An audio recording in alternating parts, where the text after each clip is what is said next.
practically every one of the top 40 records being played on every radio station in the United States is a communication to the children to take a trip, to cop out, to groove. The psychedelic jackets on the record albums have their own hidden. This is a special question. We don't want you to smoke genetically modified ganja. We want you to smoke the real thing. We want you to smoke the natural herb. Some call it marijuana, some call it sensimedia, some call it lamb's bread, and some people call it ganja.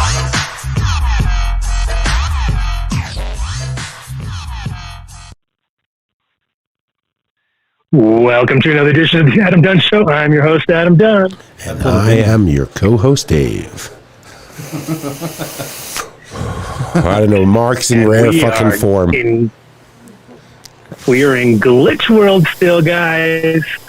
I'm still out here in the shittiest internet in the world. So hang in there. No. There are some people in Afghanistan. Some people in Afghanistan right now have worse internet than you. Yeah, I'm pretty sure. It wouldn't be as choppy if I were talking to the Taliban. Actually, the college. Did you hear about the college in, I think it was Halifax or something, that was taking away kids' internet if they don't get a vaccination? I was like, that's great. Great for school. You mean, so how could they research all the fucking wackadoodle science that tells them that, vaccines are bad if they don't have the internet? Might make them, get the vaccine. There you go. See, look, I wore this for you today. As always, Adam Dunn Show brought to you by Illuminar Lighting, as you noticed when we showed our little pre-show. And seeds here now. MTI, you pulled it together. At the last second there. Of course, seeds here now. Who's going to jump on in the next few minutes? We're going to have James Bean back on the scene. He's been gone a while, but he's coming on. He's coming through today. And we also have George Gage coming in later, top of the hour, I guess, and David Tranimal coming in after that. So it's going to be a full show, a full chock blocker show. I'm sure Tran will be broadcasting from a party. Oh, it was great, man. Fucking, I'm worried about you and, getting invited to overseas conferences and trying to figure life out, speaking with mutual friends. And listen, the world is opening up again. Everybody, grow cannabis, get good seeds, get good lighting right now, grow lots of cannabis. Somebody asked me today, how did you get through the past year and a half? I said two things. I know one day of the week, Fridays, when it's show day, and every day is for cannabis. And smoke as much as you want, and don't deny yourself, and that's how we're all going to get through this. And so I hope all of you guys out there are rolling a joint right now, or taking a dab, and joining us in Adam's pretty much internet the formula glitchville. Right there. It's the show and the weed. Yeah, you're right. Mm-hmm. That's pretty much what kept me alive. Bagels kept you going, obviously. Bagels were going to kill me. I had to stop eating them. They were going to kill me. I probably put 15 pounds on just since going, hey, I'd like to bake bagels again. And it was the dumbest thing I could. At least now I have willpower. I made a good dozen, man. You should have been here. I tried a new recipe. They're killer. Dirty dozen, man. Because there were only 11 because I ate one. Yes, I can smell again. I'm back on. I can smell and taste as of pretty much last night was the dinner. Dinner was, I had some lentils and some other stuff, and I was like, hey, I can actually taste the stuff now, finally. So, yep, the smell is back. And how is Cece and Nick? That's how are they doing? Thing. It sucks when you're high and you can't. How are they doing? They're fine. But it sucks. You can't get high. It's really obvious how little of a buzz you get when you don't smell or taste. So it's like the entourage effect is so obvious, because without one sense, it just kills it. You know what I mean? Like all of a sudden, weed that that got you high before doesn't really get you high, because you're kind of like, whatever.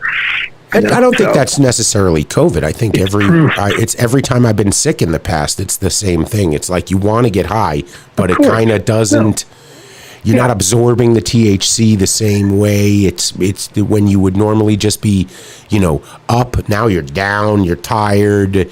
Even you said it. You didn't even eat any edibles this week. Oh yeah. I guess we should mark the time in the ship's log. This is the first time in how many years that Adam did not consume.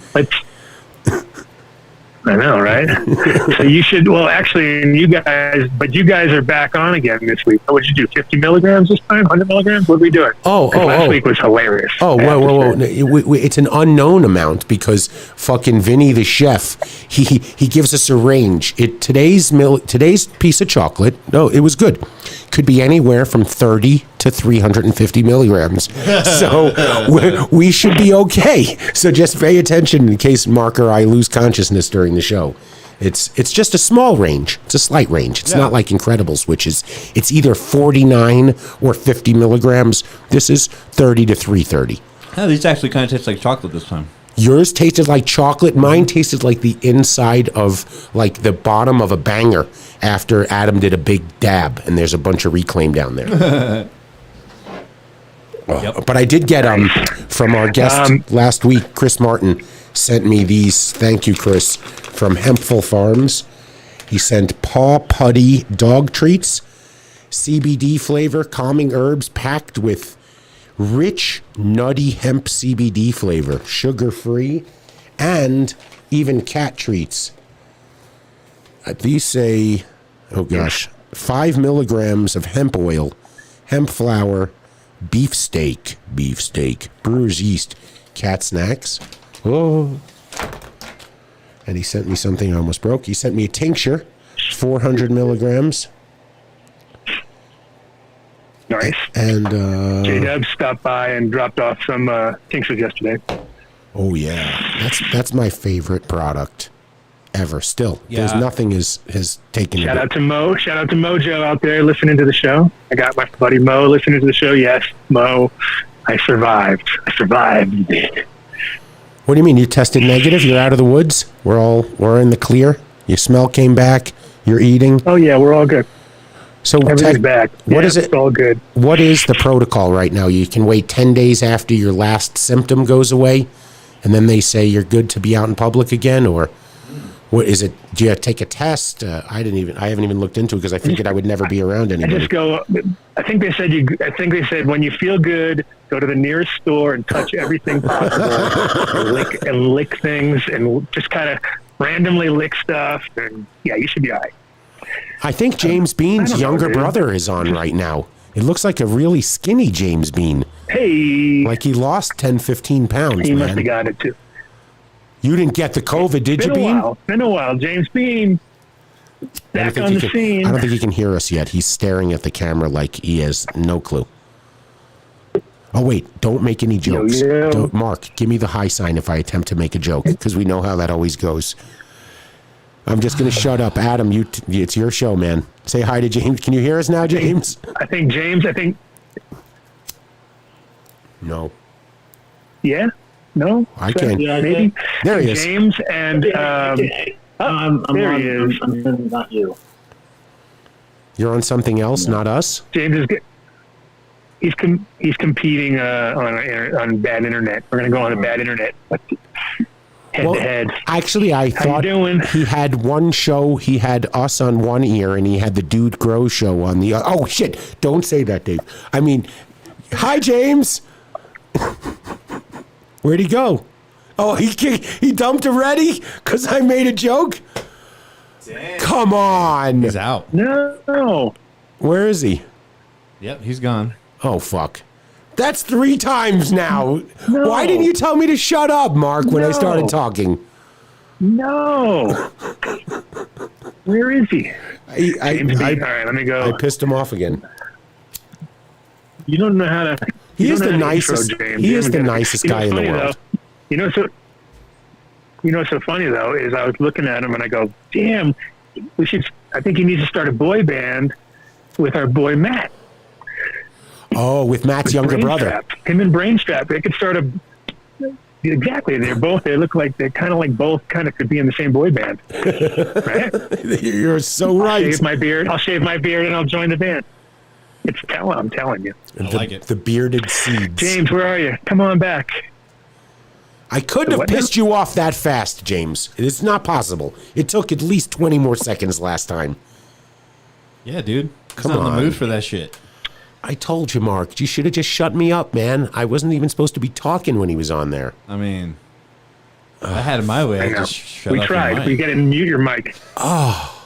Well, yeah, you should have. You're in control. You are in control. He is such ruined fire right now. He's on fire. Mark Perez, everybody. Okay, well, there's that. Mark, tell us about this DJ thing you got going on next weekend. Where is that? Oh, 9/11. I'm going to be headlining the Harvest Fest. No. Yeah, Harvest. Wow. Oh, here he is. James Bean is back. 9/11. Yeah. Oh, he's Yay. pissed off. I'm shutting up. Mute my mic. Mute my phone. I'm going to. Mute it. If you don't shut the hell up. What? Oh, there he is. Oh, shut up, Dave. God There damn he it. is. Yeah. How you doing? Hey, There's no mic here. Dave, shut up. Can't hear you guys. What happened, Joseph? Can't hear First us. time on this shit. What Sorry. happened? Your earpod died? Not muted. Oh, all right. How you doing? Well, we answered the question. We found a worse internet connection than Adam in Elbert County. This is great. This makes for a great podcast. Oh, no. Now we just lost. No. We lost him again. Uh-oh. Oh, no. And Adam, you have a green halo. Yeah, your Max Adam room. No, What's but that, green halo? there was some news this week. I sent it to the to our news folder in the cannabis world as I hunt really fast for it. Oh, we did get Shakedown Street fixed at Area 420. Saw that. It's now DunnDeal Drive, one word. Great job, dude. Right? You know- Thank you, Whitney. Oh, what do we got here? Oh, yes, that's right. Senators unveil federal marijuana legalization bill to mixed reviews, with White House remaining opposed. So I think it's absolutely bullshit, first off. Whatever this article says about legalization, whether it's going to happen or not going to happen, they're never going to ever let it get to the floor. It's not going to get a fair vote, and there are not going to be 11 Republicans who are ever going to let Democrats get a win. So I think we got to follow the Adam Dunn philosophy of status quo. Yeah. Status quo is good. Hey, enjoy it while it's here. Enjoy it while it's here, because once it's gone, it's gone. You're absolutely right. There he is. James, can you hear us? There he is. We can't hear you, though, I James. can hear you. Can you hear me? Can't hear me, though? Now I hear you. Okay. Of course we hear you. We Yeah, we hear you. We're Sounds good. You're good. All right. I got to fix some shit here. What's going on, fellas? Sorry about that. Rookie first time on here. Sorry. Welcome to the Adam Dunn Show for the first time ever. We're so glad you followed rule number one, which is strong internet. Good, Are we good. live? Are we on the air We are already? live. Oh, my God. We are here. Oh. No, thanks. You've been on the road, man. You've been all over the place, chasing the brown frown. I heard. That's what I heard. You were on the brown frown tour, 2021. I was sourcing land races, man. You succeeded. Sourcing land races. Round frown tour. So, for my birthday, I decided, since I'm in Oklahoma, the land of the wonderful muddy water, and I'm originally from Tahoe, so I like blue water. I decided I needed some blue water for my birthday, and so I called up my little condo place, and they're like, for $500, we'll give you a week in the Bahamas. I was like, oh, fuck yeah. So I went to the Bahamas, did my diver, got my diver certified training so I can be a diver, go find the real land races. Congrats. Wait, they're underwater? Did you get all scared? No, it was pretty cool. You've been doing diving before? You did that before, or this is like kind of Yeah, no, so you were already kind of. Yeah, I already dived before. I just got certified to go down to like 130 feet, so I could find. I wanted to go find the pirate gold, but then my instructor was like, most of the wrecks are like 50 and 60 feet down. He's like, they ran into rocks and shit. They're not way out there, so you don't really need to go down to 130. I was like, oh, well, that makes sense. So, but yeah. But the better one is not so deep, so you can see what the fuck's going on. It's not all dark and shit. And through my diver training, you use, each time you go down 10 meters, you use a quarter more of your air. So if you had 60 minutes at like 15 feet down, you only have like 15 minutes of air at like 60 feet down. So your air usage goes way up the further down you go. You have to do math when you're down there? You're deeper. Yeah, if not, you die. Oh, fuck. Yeah. I'm dead. But also, it's like the deeper you go, the less time you got. You still got to get back to the top, right? So yeah, and then you can't come up too fast. On the way all back, those good things. And then on the way back to the top, you have to stop it before you hit 15 feet up and decompress for 3 minutes. Because if not, then all the air bubbles will go through your skin and blow up. So yeah. So that was fun. Get all blowed up. Yeah, there you go. I was on the beach, and one of the guys that he's hanging on the corner of the resort, like selling conch shells, and he's like, "Hey man, want some weed?" And I was like, "Bro, I've got you cut. Like, I'm good. I brought my own. I don't think that I need any of your weed, but thank you." Do you hand out gear when you're down there? Just go, hey. I didn't want to be a conceited asshole like it just sounded like, but seriously, like what? I mean, what did they fucking have? I brought, good weed with me. And so he's like, no, he's like $40 for an eighth. And I was like, no, have a nice day. He's like, I was like, I don't even need that. See, I would buy it just $40 for an eighth? Holy shit. I'm a rich tourist. Wow. That's pretty I was like, no. I said, I just want to look at it.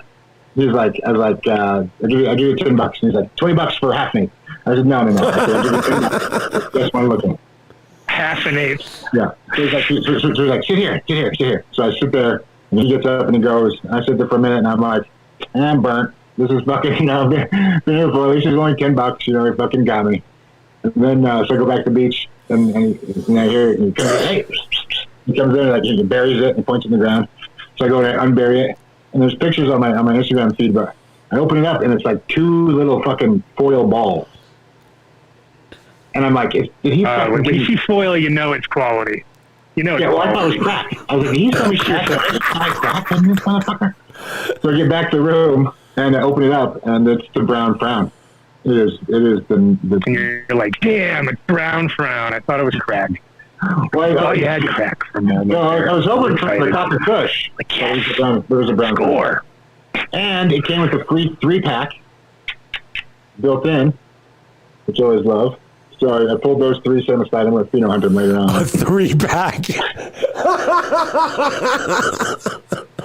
Hey, Mark wants those seeds. Yeah, I love it when it comes with a free 3-pack. That's so funny. The true story. One of the breeders, one of your brethren, gave me weed once, gave me a sample jar, and I was opening, and I was up smoking. Did we catch any of that? I didn't catch none of that. One of your brethren, so a fellow breeder of yours, once gave me a sample, and as I'm breaking it up, fucking seeds in it. And I'm like, why would you give me this fucking seedy weed? Why is there's a free 3-pack built into every bud? We don't work with that gentleman anymore, but. That's great positive thinking right there, man. I would have never thought of it that way. 3-pack. And when you're down there, that's a 3-pack of fucking Landrace pheno hunt quality machine. I'm just surprised that you walked back to your room with 2 pieces of tin foil that at the moment could have been crack. Like, you didn't want to look right there just to see if it was crack to get rid of it or smoke it, or but to have it on you when that's the stuff of legend right there. I'd have fucking looked at it right away, and if it wasn't what I wanted, it would have gone right back in that fucking sand hole. No, it was $10. You know what I mean? I figured I was burnt anyway.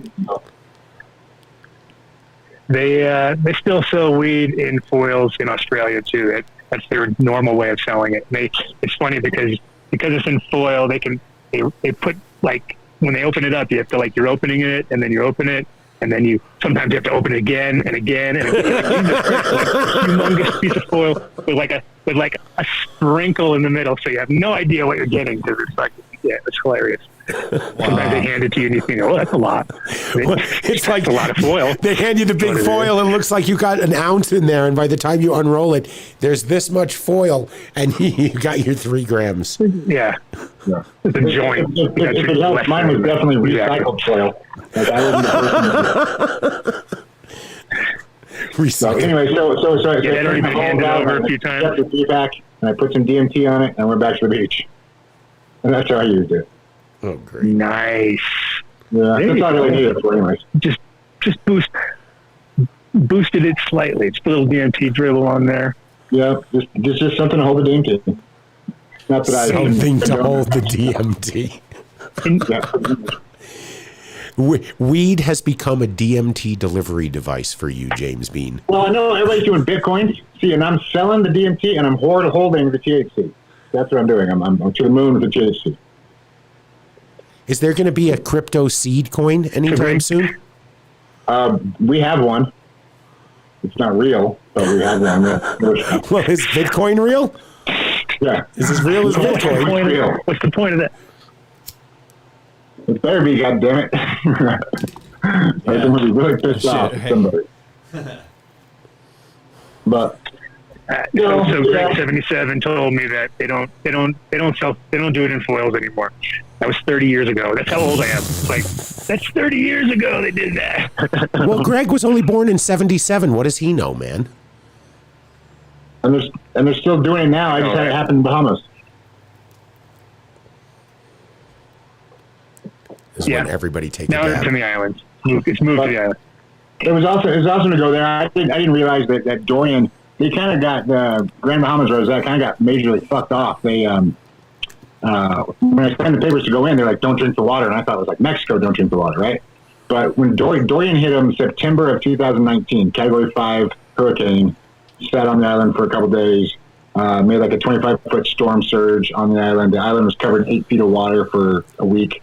And so basically, all their water tables all fucked with salt water. And so you don't drink the water because it's bad. Don't drink the water because it's full of salt water. So now that island has to wait until the rains come and flushes out those aquifers. But of course, it killed all. Imagine dumping 10 gallons of salt water on your plants. So all their fields are fucked. All their plants were fucked. Like all their crops all done. Because of all that rainwater on it. And then, depending on who you believe as far as the coronavirus, even if it's even true, right? That stuff. Oh, it's true. Adam's got it right now. We just, where it came from and how you treat it is still debatable. So we want to say maybe October, November, December of 19. And so 2020 happens and they got hit by Category 5. So nobody's fucking delivering products. So tourism stops. And so they got hit with kind of a double whammy there in Freeport. So Bahamas were kind of hurt, but I liked it. There was nobody there, and they definitely made me. I had to show double vax my vaccination cards. I had to get a approved permit from the Bahama government to come over there, which is kind of odd. But did you have to show a negative COVID test? But yeah, yep. I had to show a negative COVID test to get back on the plane, and then I had to show my proof of vaccine just to get into it to go over there. I'm curious, would they accept James like Adam used an at-home, like the Abbott Labs one. Mark did one of those too. I went and got that fucking thing stuck up my nose. No. Mine. So all truth be told, that's the only fucking side effect I had. Is when I was in Cancun and they fucking tested me. They stuck that giant fucking thing up your nose, and I've had a runny nose ever since. That's the only problem. Here, where I got it though, right near Stasio Ballfields in Boulder, it only goes in like an inch. They just go. It's like you're picking your own nose. It doesn't go in any further than like my fucking stomach. Oh no, fuck that, man. That's why you look like you lost weight, man. They fucking sucked out a piece of your brain. And Adam was true when he sent me that video 7 months ago of the microchip living on the end of the Q-tip. That's in your fucking head now. Wait, take a key and stick it on your neck and see if you're magnetic now. There's a very good chance. Actually, take that 3-pack, the free 3-pack, and stick it on your neck and see if they stick. Or maybe even if they spontaneously germinate. Jesus Christ. Then fuck. What happened? I don't know. I was talking too loud. Yeah, radiated. Man, maybe you radiate. You can radiate all. You are talking way too loud, way too much. Vinny, give him some more chocolate. You need more chocolate. No more chocolate. You don't have enough. I might eat this dog tincture, though, to calm down. It's calming. Chris, will this work on me? Please do. So what's up, man? I'm glad to see that you're live and kicking. I was a little worried about you when I heard the news. Oh no, we're good. Everybody's safe and sound and healthy again, so we're fine. Cool. Ace is okay? Yeah, well, Ace is fine. Okay. She's yelling at me. As long as she yells at me, I know she's good. When she stops yelling, then you know there's a problem.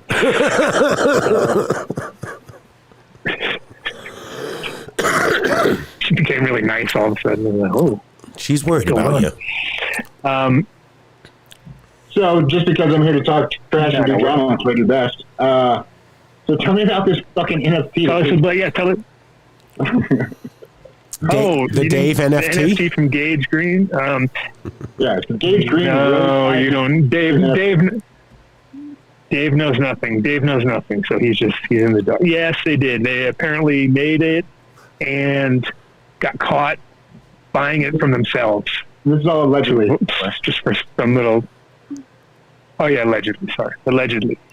I'm sure people watching the show, some of the chat gang knows the story. 'Cause I don't really follow them that much, but it's just crazy. So it's one of those things where only when it seems to be like every so often there's some major drama, and apparently there was some major drama recently also. Live action stuff.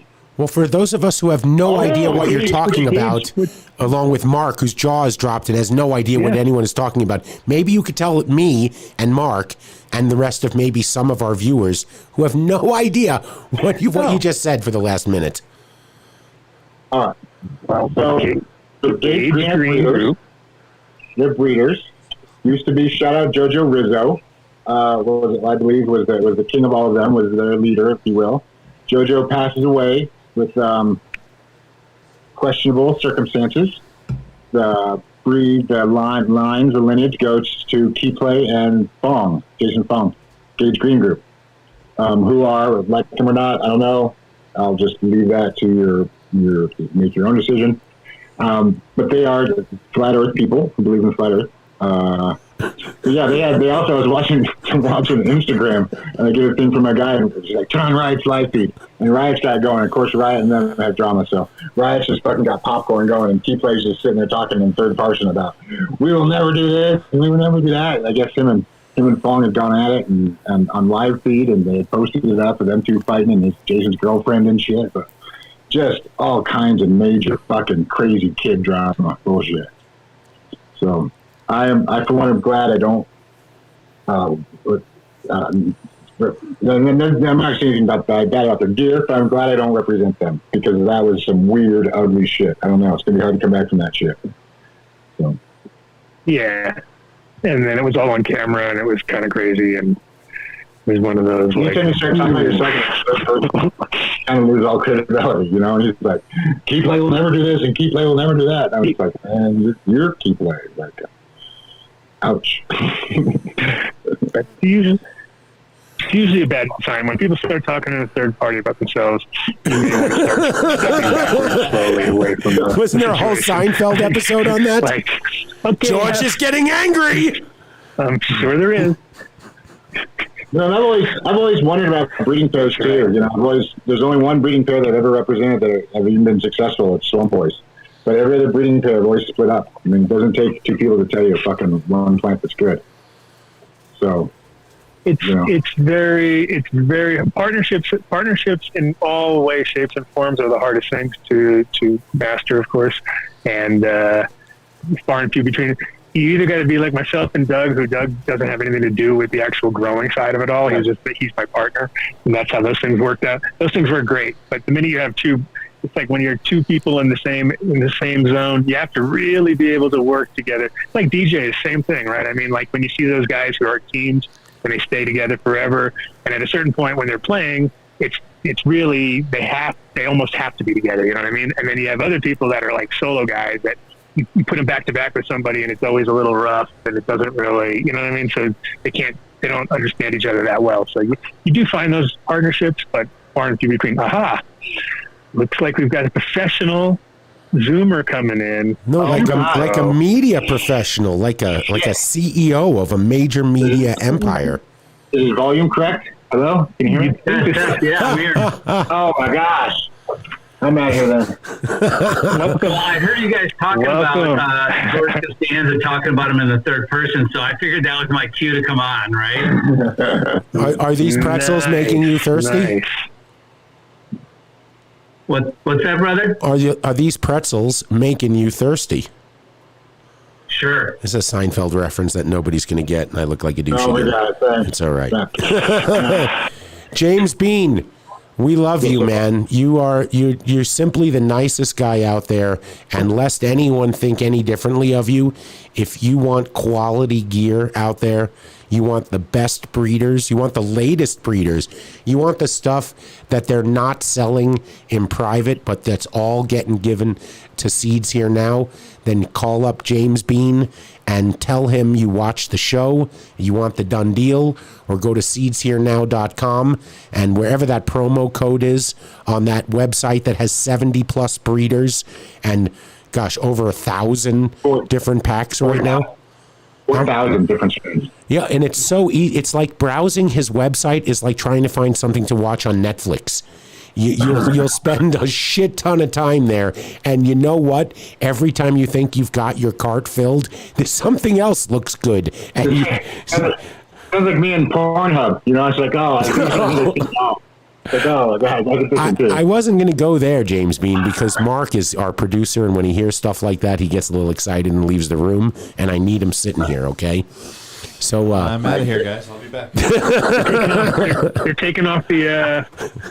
Plausible deniability. Plausible deniability. There you go. All right, guys. Well, check out the website. I've got the Red Pop drop box going this afternoon. I'll do a final drawing for it. What that is, we gave away a complete exotic party box. So it's got 15 strains in it from this last drop. It's got a hat and lanyard, all that shit. If you bought a pack of seeds from me in the month of July, which we sold 1,900 packs, 1,900 tickets, you got a raffle ticket, and I will draw those raffle tickets out tonight on my Instagram.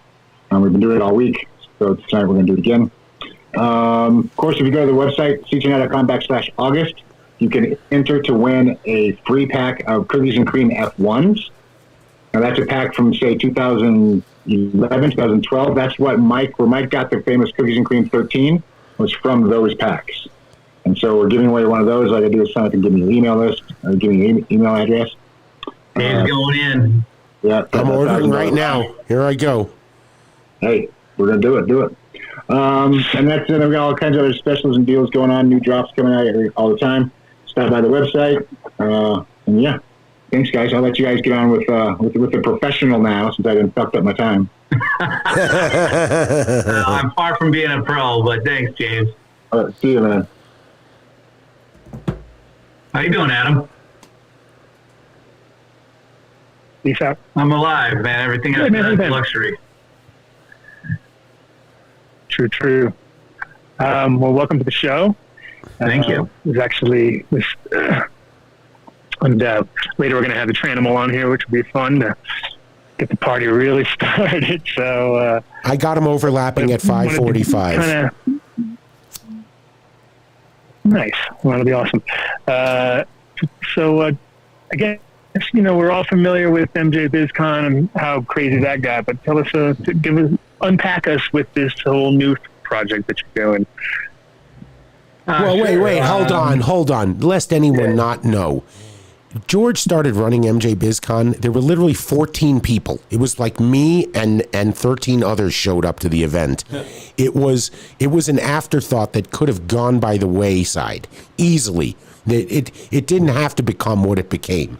And it became what it is today because of that guy sitting in his little rainbow backdrop thing, whatever that thing is, like some drumsticks together. I just grabbed the first screensaver I could. It's not distracting at all. But really, you took it from hundreds of people to there were 27,000 people showing up when you finally 30,000 when you walked? Yeah, I think it got to 35,000 in 2019. At least that's what they published. And But I left in 2017, moved on, and then I got a chance to work with the Tranimal over at Dunn magazine. So, every door that closes opens up a new one. I can dig that.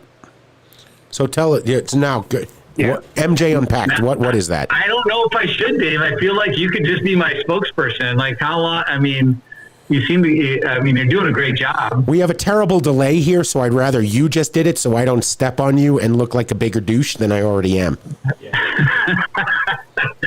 Well, so. Listen, going back to when I had the opportunity to really build and scale MJBizCon, I always knew that, cannabis is a consumer packaged goods industry, right? It's, there's going to be the Budweisers or the, Marlboros or the Frito-Lays of cannabis at some point in time. And we happen to live in a nation that likes consuming things. So, and really, if you look at any type of consumer packaged goods industry, the biggest or at least the most important event in that industry is really focused around brands and retailers. And when you think about it, this is, the last kind of critical industry relationship and partnership that gets forged that ultimately is responsible for, curating and developing the consumers in our industry, which are the hero in the journey, right? Like getting more people to try marijuana, try pot, try cannabis, whatever they want to call it. And, is the golden goose that we're all trying to get to and certainly replace maybe some less beneficial things in our society as well. I'm ambidextrous, so I like a lot of things, but that's beside the point. And really the biggest, so at the end of the day, I think that as our industry continues to mature, we're going to see a show much more like the Natural Products Expo for cannabis. And most of the shows that are on a national level are all supply side. There's no national CPG show because we don't have a national CPG market yet. But we're going to, and we're going to go and play to where the puck's going. And I just, I feel like the industry deserves a better event. Everything has become so transactional in our industry, and it's about, selling more booths or selling more tickets, but not really thinking through what is the customer experience at a trade show. And going into a room where there's 30,000 people is overwhelming. It's like, who the fuck is everybody here, right? And, so if you go to, an event that actually qualifies their audience like we are, so that they are brand and retail executives and investors actively investing in cannabis, they can be way more productive. And then we're creating space for people to sit down and have conversations, because we don't do business with handing out business cards and scanning badges. We do business with people and actually having conversations with them, and getting to know what their challenges are, their opportunities are, and then doing business from there. So we're just excited. Listen, I've been doing trade shows for 30 years, and the thing I love about it is that, you really get to, have an exponential effect on people's lives and their businesses. And, even the people that don't come to the show, that their company's more successful because their product got to market more efficiently. It's going to help those families. It's going to help those families' kids. It's going to help their dog, for that matter. I mean, it can really have a very broad-reaching effect. Help their dog, paw putties. Yeah, I mean, it's like the trade shows. It's hard to break the mold because there's so much standardized sort of procedures that go on, and the bigger they get, the more they become similar.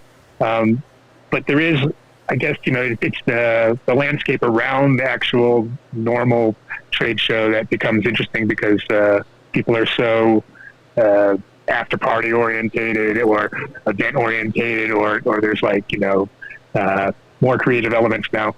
Is that kind of the angle of MJ Unpacked, though? Does it kind of get it also for the social side, which tends to be bigger than the actual show sometimes, right? Yeah. Listen, when I took over at MJ Biz, I had 3 priorities. One was to set up the infrastructure to actually be able to go to the company. 2 was to kind of create a brand around it, because there were some changes that they were heading in a different direction when I came on board that I don't think would have been beneficial. And really is to make it a must-attend event. And there's a bag of tricks I've carried around for a while. One of those was, especially in a town like Vegas, is I called up Trip Keeber, and I called up, NCIA, and I called up Women Grow, and I called up a couple other people. I said, hey, I want you guys to throw a big-ass party during our event, because we're going to have everybody there.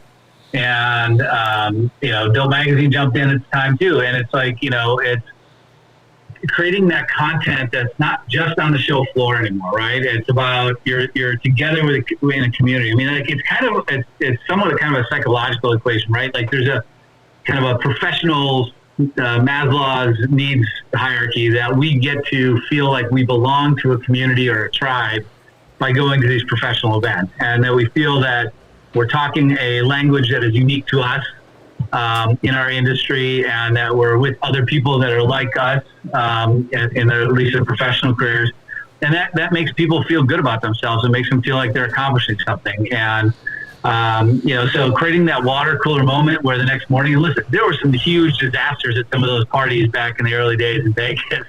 What are you talking about? Yeah. What's the problem with their meat being on a naked woman and having people come up and taking that meat off the woman?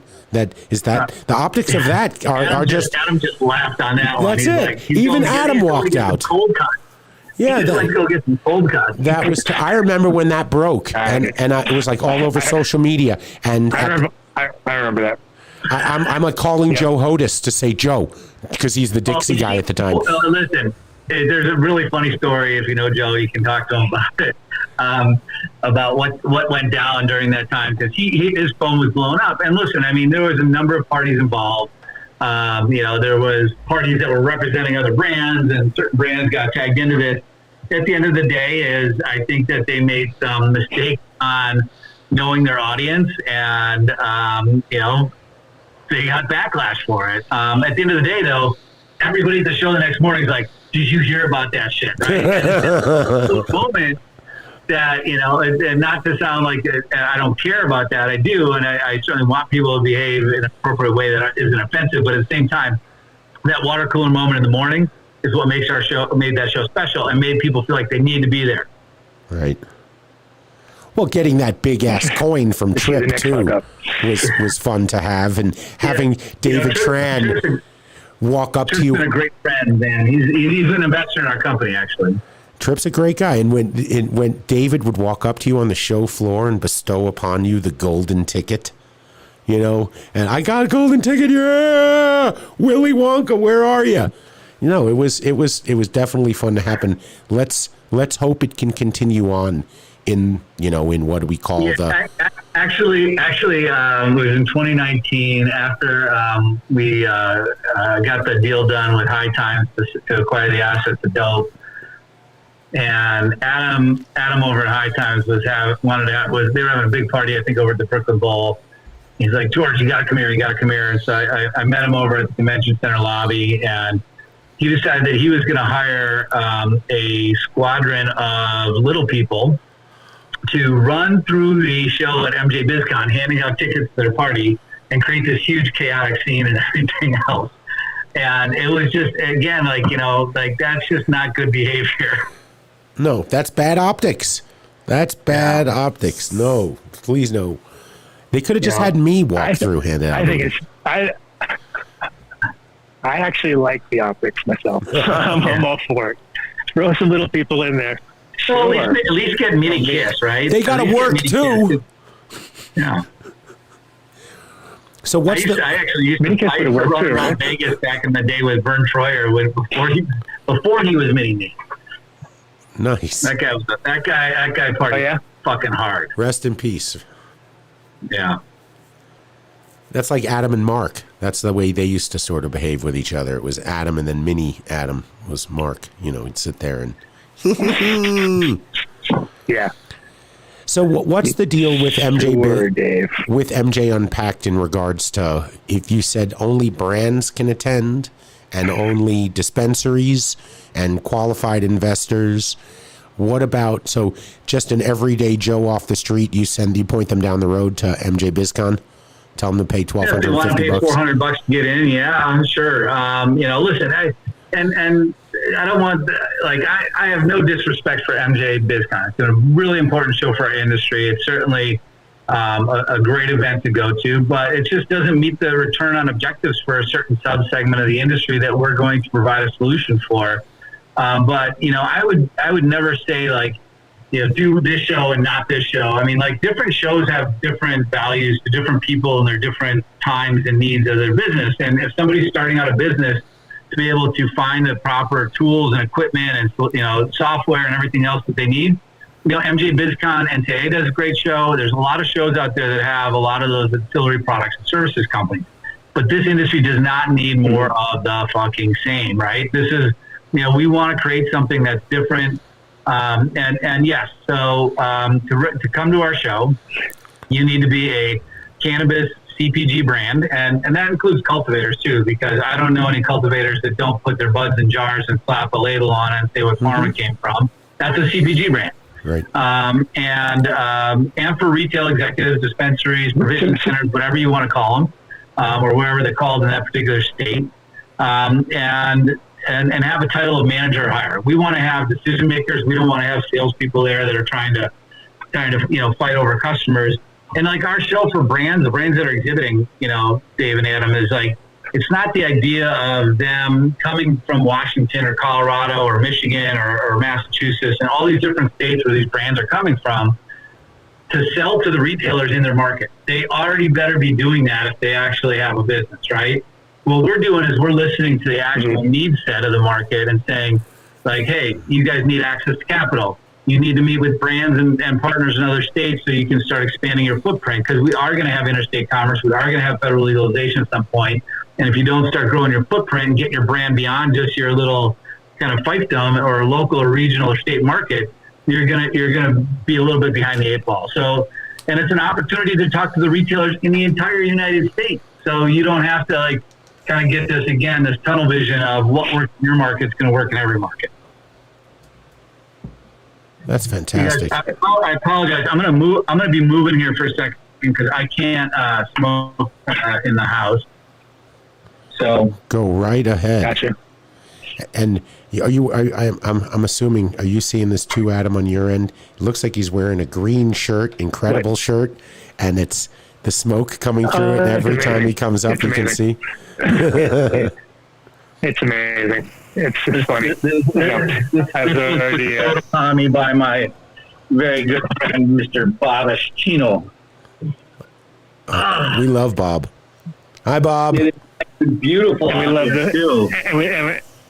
And we love when our guests wear green shirts because they become floating heads, and everything is entertaining for everybody. You just see this head and these arms kind of popping out every so often. Perfect. That's awesome. So speaking of attending your show and it being a time when, you know, there's we're a nation on edge right now, right? And people are afraid to hug their neighbor, right? Hug their friends, hug their family. What's the rules for MJ Unpacked? Because I know MJBizCon, you have a ticket, you walk in the door, you go in. Adam and I will perch outside. We'll find that nexus point outside MJBizCon and kind of probably crack a few jokes at people who spend $1,500 to go in and get some information on a lighting and a nutrient company when they can just ask us. You know. So first, Dave, there is no streaking through the quad at the show. Okay, so no streaking. Mark, I told you, you can't do that, man. Just cancel those plans. There's no flash mob either, Dave, and a flash mob has to be more than just you. So you can't come and just start doing like busting out a Grease Lightning tune or something like that in the middle of our show floor. But no, this is really serious, and you know, it's unfortunate that, you know, we're continuing to have to deal with the effects of COVID-19 and the variants. And you know, I think it's been really tough for everybody in the event industry, everybody in the industry, and you know, the rise in mental health issues. You know, it goes on and on and on and on. But we're actually creating a pretty comprehensive COVID policy at our event. You know, first of all, we are asking, we're going to have everybody who is vaccinated will be given a link to create a health vaccine pass of sorts, kind of a passport for our event, where they can upload their vaccine card. It's actually AI verified, and then also link that to their identity through Clear Network. I'm sure you guys have probably seen Clear at the airports before. Yeah. And then, and we talked about this a lot about, like, do we make our event exclusive to people who are vaccinated, right? That's what a lot of organizers are trying to do. And the big problem that we have with that is, first of all, we're in the marijuana industry, and we believe that, in civil liberties, and people should do what the fuck they want with their bodies, and nobody should tell them otherwise. The second thing is that, there is a legitimate and fair distrust from our federal government for fucking having a war on drugs for the last 40 years and putting people in jail for using a plant. Right. They didn't make it easy for them. The pharmaceutical industry who killed 50,000 people a year with their drugs, right? And they just paid $6 billion to get out of it, to not have to go to jail. Right. They don't make it easy to trust them. It's not like they're this altruistic entity that sits there and it makes everyone's lives better. Totally get that. They're not. They haven't been the best defender of themselves by doing what they've done. And the pharmaceutical industry, that's a 4-letter fucking word, George. I mean, just what's happened with OxyContin. It's a 4-letter word. Where did you learn to spell? Pharma. No. But again, for those reasons, like we don't, and then you also got to take into consideration, like our federal government did some of the most heinous fucking things to communities of color around vaccinations too. There is reason for distrust, and we don't want to have to force people to make a decision that affects them personally. So we want to allow people that are not vaccinated to come, but here's the deal.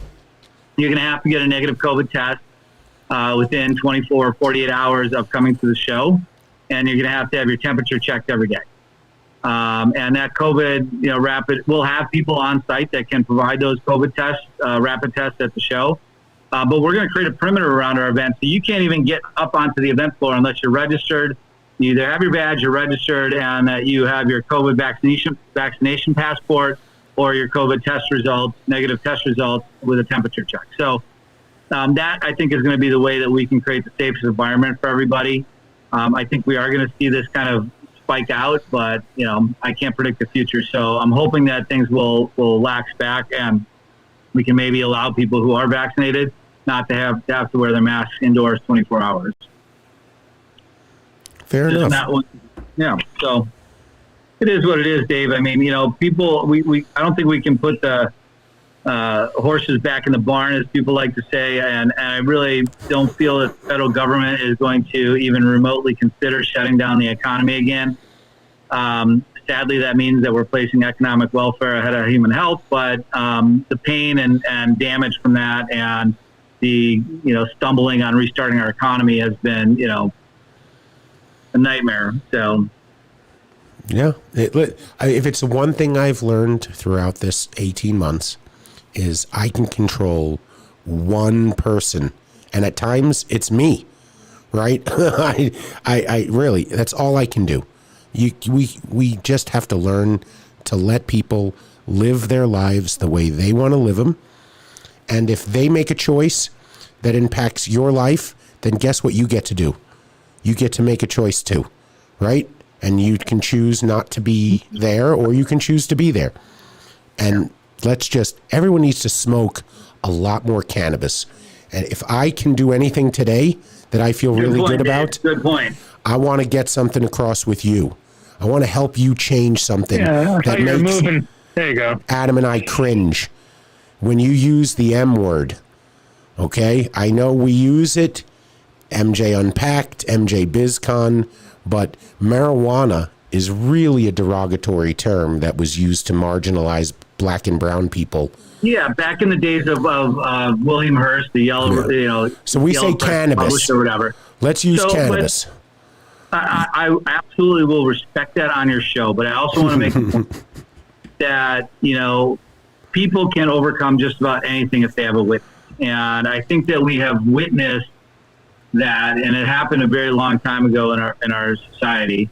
And it was a name that was stolen from the people who used it originally. So to claim it back, in my opinion, and when the FDA legalizes cannabis, I guarantee you it's going to say cannabis sativa, cannabis indica, commonly known as marijuana, weed, and list all of the things that it's commonly known as. But right, that will be the last time that. That's the last time I'll use the M word on your show. No, I dig your reply. That's I can appreciate that. I appreciate it. Yeah, listen, I think if the industry owns it back and just says that this can't hurt us anymore, this can't. you can't hurt us by using that word and trying to conjure up, that there's going to be black and brown people coming to rob your house and steal your children like, William Hearst did, who's an asshole. Got it. No, I can really dig and that. For the longest, and I mean, nowadays it's like you can kind of see how the word is fading anyway, and it probably will be used. It's going to start to sound weird to people's ears, hopefully soon. Yeah. They're like, you didn't have to come up with nicknames so nobody else knew what you were talking about because it was illegal. Right. Sure. Yeah. So true. So wait, there's something. So. No, what are you smoking? What are you smoking right now? So this is a strain that's available here in Washington called Aliens on Moonshine, and it is delicious. It's got a nice high CBD. It's got a nice high CBD count, as balanced with a pretty nice THC. So it's a nice smooth ride. So if I need to go somewhere later, I'm not incapacitated. What's the fun of that? You buy them in packs. You buy them in packs, or? Yep. Oh, we can't see it. Do you have the green screen thing? No, it disappears. Green on green. Yeah. Someday Zoom will figure out a way. Fucking delay. God damn it. I want to let everybody know. No, I know. It's this. We're in three different places today. It's a delay with Adam, and Mark is really fucking high. There we go. He's eaten 4 or 5 of Vinny's chocolates. No, 4 or 5 of Vinny's chocolates. The headphones are on crooked. I have respect for the guests and the conversation that is happening. I'm just merely conduit for the information. You're high as fuck.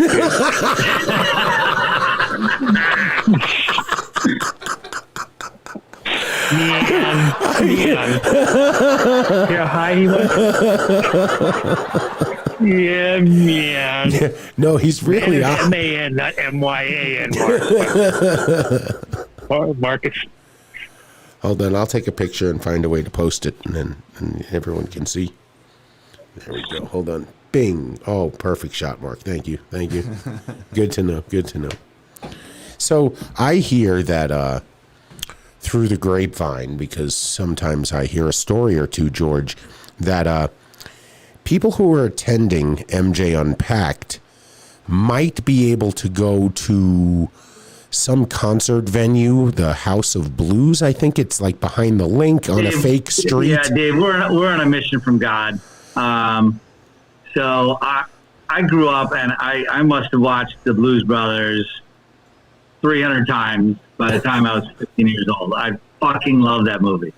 It was I love what it was your Big Lebowski. Yeah. I'd like 2 fried chickens and a Coke. Yeah. 2 fried chickens and a Coke and white bread. Just dry white toast, ma'am. Yes, we're bringing put the band back together. We're bringing Jim, as also known as Z Blues, and Dan Aykroyd as Elwood Blues, coming to do a live concert at the House of Blues on Thursday night. It's exclusively for the attendees of our event, and it is a separately ticketed event. You know why, Dave? Not because we want to be greedy and get more money from people. Oh, I wasn't even thinking. Because more people attend the conference than can fit into the House of Blues. No, because we're going to donate all that money to Last Prisoner Project and get some people out of jail. Fuck yeah. Last Prisoner Project, in case I stepped over him there.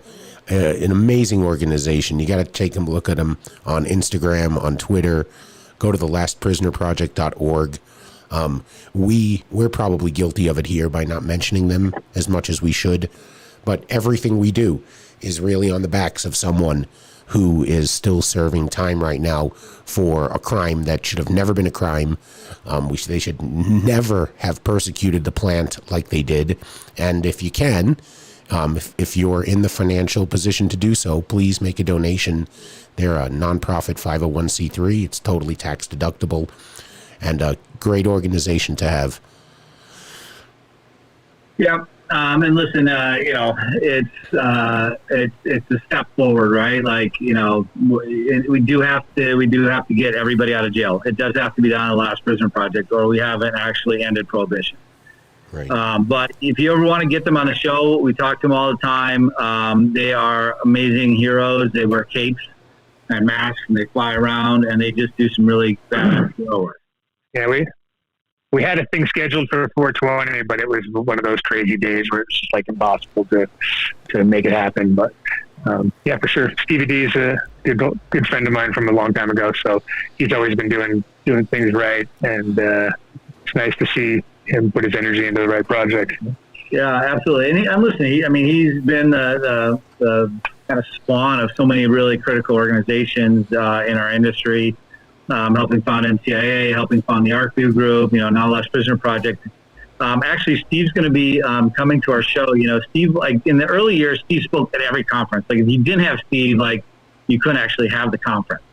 But then, the last couple of years, Steve's been, traveling the world doing some really amazing stuff. If you follow him on Facebook or on LinkedIn, he posts videos, all these places to go and the work he's doing. But he's going to come, and I'm going to do a fireside chat with him and this gentleman who's got about 30 years of CPG brand experience in New York City, Javon Bunch. You can learn more about him on our website. But it's going to be talking about, going, kind of this suits and stoners clash type of conversation. Like, what happens when cannabis goes corporate? From somebody that's lived 30 years on the corporate side, and somebody like Steve who's been, defending the plant from day one, I think right when he came out of his mom's womb. Well, with the policy you have after a bit of partying, with the policy you have set up there isn't any reason why on Thursday we couldn't bring a little remote camera down there and do some on-site interviews and talk to people down there, and maybe you'll put us in front of Dan Aykroyd and Jim Belushi, and we can talk to them and drum up a little, pre-show discussion about what there may be the set list for that evening. We'll see. Because I've actually got a secret mission here, Dave. The whole point that I'm trying to do this is that after the concert, I want to smoke weed with Dan Aykroyd and talk about aliens, and just have the most fascinating 4-hour conversation with them. Doesn't everybody? You want to come? Oh, fuck yeah. Of course I do. You kidding me? Talk aliens with? Can I wear the Incredible shirt though? You wear something else. I'll wear Incredibles. I kind of got a stain on it when I was cooking from Eggplant Farm before, so nobody can see it. We can barely make out that it's an Incredible shirt. We knew it was green because your background was coming through. And then I fixed it. You see that? Are you talking, Mark? You're paying attention to the show? Check it out. What am I looking at? I nailed the same exact green that he's wearing.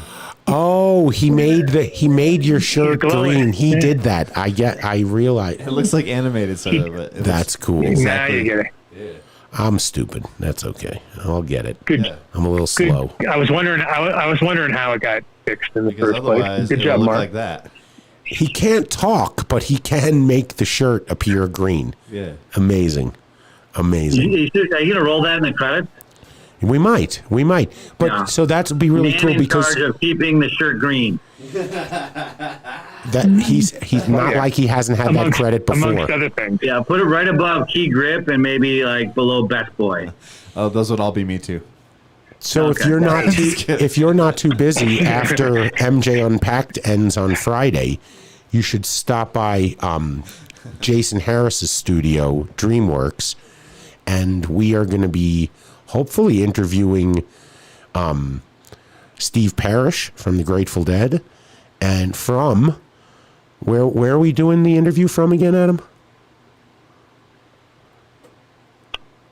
Look, I was leading.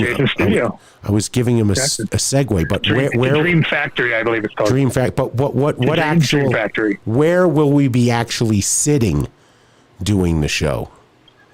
In what? Oh no! You mean in the van? You talking about the van? What van? Oh my God! What are you making a quiz out of this? What van? Yes. The Cheech and Chong van. Try to tell me how to live. Get in the back. I don't have a driver's license. Get in the back. Get in the back. But but I don't listen to it because my head is like a sieve.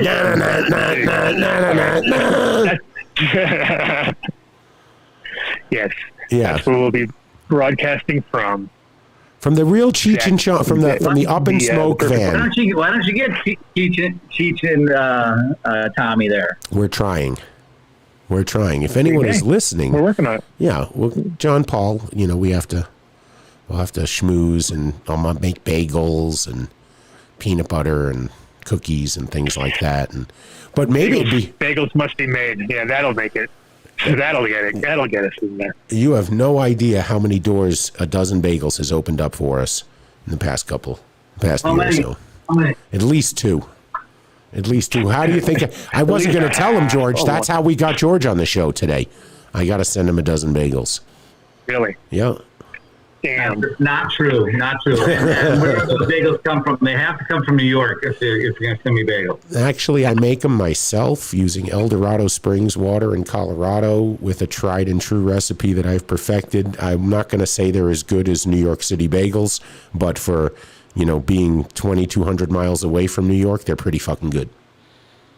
Well, the fact that you're making homemade bagels and have taken this much time into really perfecting the art and science of it, I would love to try one of your bagels. Oh, they make fun of me on the thing. That's where's Dave's bagels, and it's white flaky love bagel, and blah, blah, blah, blah. Ed Rosenthal said it was one of the best bagels he's ever had, right? Didn't he give you the best bagel in his life? I don't want to say what you said was true, because he didn't say it was one of the best bagels. He said it was the best bagel he's ever had. Okay, Oh, that's what I said. Yeah, with a name like Rosenthal, he's had a few. Setting the record straight, Dave. Right? I'm a stickler. Oh, ba-dum-bum. What? Is that one? There we go. I know things. So Dave, when are you coming in? Go ahead, Adam. So you've been in Washington the whole time, or is that where you're from originally? Like born and bred, or? No, I grew up in Wisconsin. You betcha. Just outside Milwaukee, and then I moved to Vegas. I lived there for about 15 years, and there was that was a long time to live in Vegas. And then I moved up to Colorado. That is. People 2-3 days max. 15 years. I don't know what just happened. I did the same in Amsterdam for 21 years. Same deal. Like 21 years in Amsterdam is very much Amsterdam, and it has a lot of similarities to Vegas as far as the weekend party spot. Everybody's there, rolls in, rolls out. People kind of come on the clock, so you're like, September, that means I'm going to see him, and then I'm going to see her, because they come every year, just like clockwork, So I think you saw that, I'm sure. Yeah. And you see the worst of everybody, too. Well, and if you live there, then everybody else is coming to visit you, and then they drag you out, and they want to set their hair on fire, and then you're still there when they leave. Right.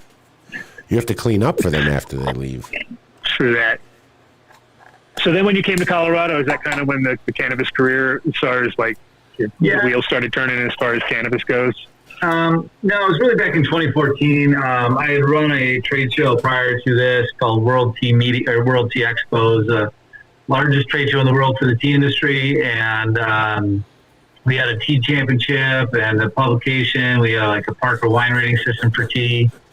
Wait, a tea championship? We had an online academy that taught people how to become tea sommeliers. That's still around if you want to join. Wait, that's like what Adam does, but for the tea industry. Right, exactly. Right. No, I mean, there's a lot of parallels between being a sommelier in tea and in cannabis, right? As far as you're kind of crossing a lot of the same lines. You're working with terpenes and things, I guess. Yeah, absolutely. That was really kind of fascinating thing for me when I got into the space. And I had an herbal distribution business back when I was 14, so it's not like I was new to the plant. Wait a minute, herbal distribution business? Is that a euphemism for you sold pot at 14? Yes. The statute of limitations is up on that by now. You can say I sold pot. I refer to it as an herbal distribution business. Okay. That's what I did. Okay. I distributed herb to my friends. All right, take it. Hey, listen, when I had one of my first jobs was pumping gas at a gas station. I put that on my resume as a petroleum outflow technician. Of course you did. Why would I want to say I pumped gas or I sold weed when I could be an herbal distributor, right? It sounds better. You're absolutely. You want to call marijuana cannabis, and you're telling me I shouldn't have euphemisms? Oh, I'm getting bitch slapped. Damn. You should hit some buttons, Mark. Hit some buttons. Damn. Come on. There's got to be a button for that. Yeah, there you go. Flat buttons. Yeah. No flat button. No, it's not the button, but come on. But Adam, little known fact. When I got in this space, somebody I helped write a tea book, I was reading their book and they had a small passage, and I learned something that day that, everybody in the tea industry knew that Emperor Shenyang, about 2,700 years before the Common Era, was accredited for discovering tea. He was the father of modern herbal medicine, and they said he had a translucent stomach so he could take herbs and botanicals and see what was going on in his body physiologically. He also was credited for discovering cannabis and prescribed it for over 100 different ailments. So technically, I'm still working for the same guy. Good. And it's crazy too because China, like you all, as I was young, I was like, how could they kind of wrote it out of their fucking stuff? Because it's like it is 100% had. You always think like of all the plants, that has to be. Used in Chinese herbal medicine, but when you talk to any Chinese herbalist, they were always a little bit nervous. It was like I guess it got just beaten, taken out in much more recent times. So that's for sure. Yeah, during the Bush administration. But yeah, it's awesome. One or two, probably. Right. Oh, one is when it all fucking started. Yeah, I mean that's. Dave, what do you? So that was 2014, and then after that, you when did you start working with Dave? You can jump on pretty soon. Yeah. Back after Dope Magazine, MJBiz, and there was just an opportunity that they were looking for somebody that maybe had some past media experience to come in. As you know, Dave and his buddies that started that company created an incredibly authentic and really powerful brand.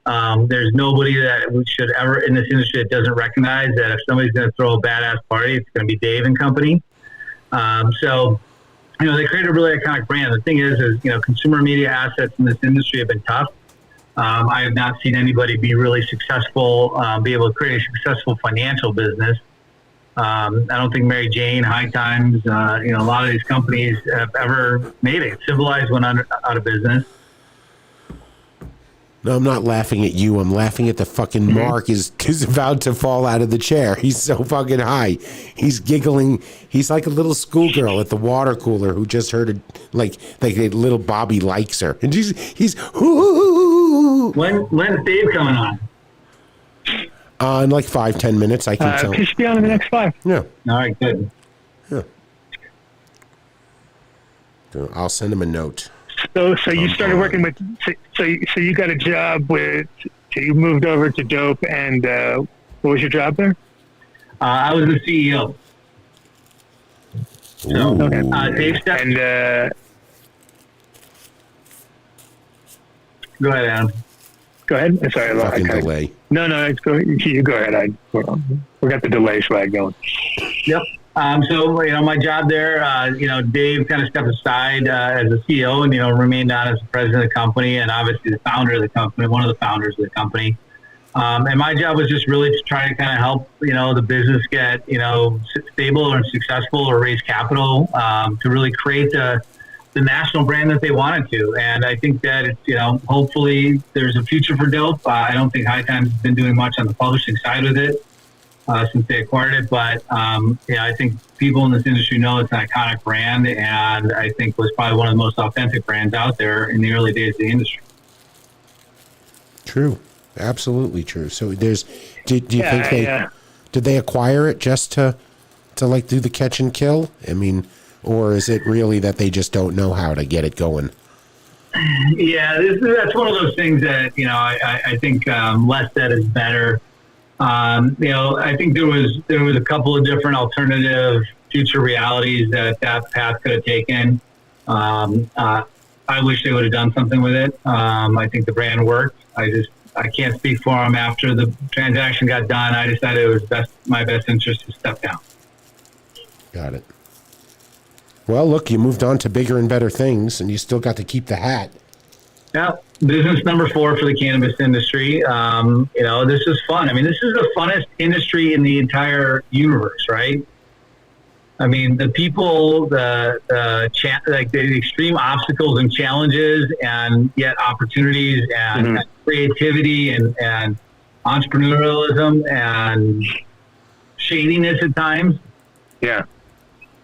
So. Oh yeah, no, it definitely it straddles all those things, and at the same time, like the best part about being in the industry is blowing other people's minds that there is an industry. You know what I mean? They don't even now people see it, but up until now, it's been like, you kind of just roll into town. All the taxi drivers are like, "Wow, you smell great." Everybody's so nice. You know what I mean? And then the next show that comes through is like, the most boring people in the world, and they're picking them up, and they're like, "Man, I like those weed people. Those people sure are fun." Because you can always feel it when you're at a trade show or stuff. You realize like, guys, these people around here are not having nearly as much fun as we are. That's yeah, these people from the tea conference keep wanting us to pull over, and because they have to pee. So it's a whole different brethren of people. Hello, David Tran. Where's the applause? Where's the applause, Mark? There he is. Hello. Hey, Dave, a little tip I have for you. I was just talking about how you created one of the most authentic and iconic brands in the industry. That's nice of you, George. Yeah, you bet, brother. No, it's all true. Always man. full of nice things to say. And that looks like a brand new hat. Doesn't look like you've worn it one day. Oh, I treasure it, dude. It's in a glass case. It's on. It's on. No, George is always. How many times have you seen me in a hat, Dave? Not often. He has great hair. That's why, and it's hard. Yeah, looks pretty good. It's more of a salt and pepper thing, dude.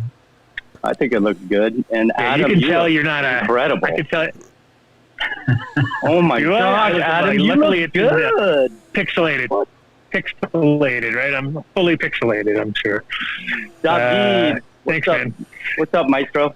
Oh, you didn't let him finish with me, Adam. Come on. He says, you guys, George has great hair. You look great. And I get a David, and then you what? Yeah. No, Dave's, look at Dave stopped eating bagels. Look, he looks amazing now. He looks amazing. Oh yeah. No more bagels? Nope. No. Are you going to send me some for real?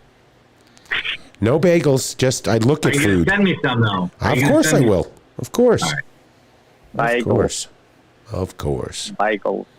Bagels. Dave. How you guys doing? We're good. We're kind of all over the place. I'm just recovering from COVID, so I'm still in isolation for another week. I just got my test back today. It was negative.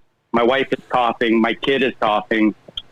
And we all... Oh, shit. And But we are on the Seattle Times. They took pictures of our family, and we are on the Seattle Times. Oh, right on. Today's issue? Yes. Okay. Yes. I'll check it out. My wife is swabbing the kids' nose because, again, they're snotty, and it's like you forget there's all these other things out there, too, that are evil. Did the kids go back to school yet? No, they're not. They're not soon, though. Yeah, soon. So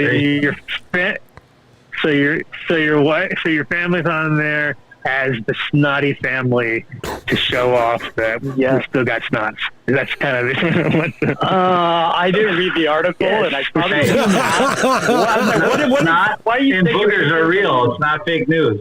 They're real. Not boogers are real. Not fake news. Snot, not COVID. Yeah.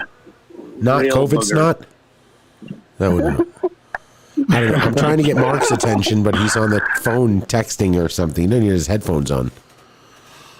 Was that his lawyer that just called? It might have been, man. It might have been. And speaking of great hair, why do you have a hat on, Mr. Tran?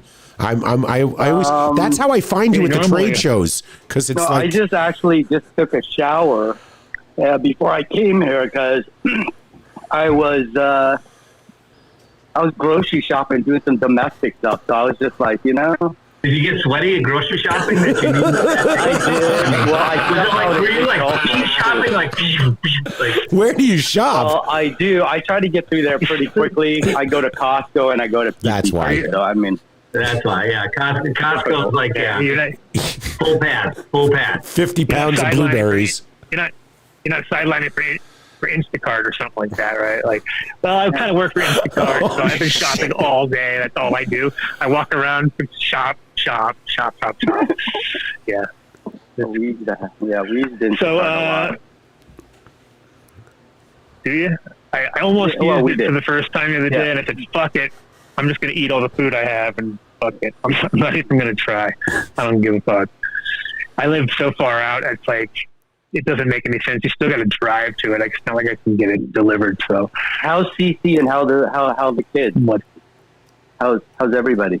Oh, they're good. Family good? Everybody's fine. Yeah, we all got hit, and we're all recovered. So there you go. Yeah. And Mom was back, so she's all good. Did she spend any time around you after you got diagnosed positive, or did you guys just separate? Dude, whatever. Yeah, we sort of. I mean, I have my own little cabin, so it really keeps it. Does not matter. Not near each other. Good. Well, I'm glad Ace was able to avoid it. So after Dope Magazine, you've had all sorts of ventures. Tell us a little bit about. Of course, I spelled it wrong. I put Golden Finger, but I was like, "Oh fuck!" There you go. Typical. I was like, "Oh, that's cool." The Golden Finger. How's Goldfinger? I enjoyed it. I was like, tell me a little bit about that.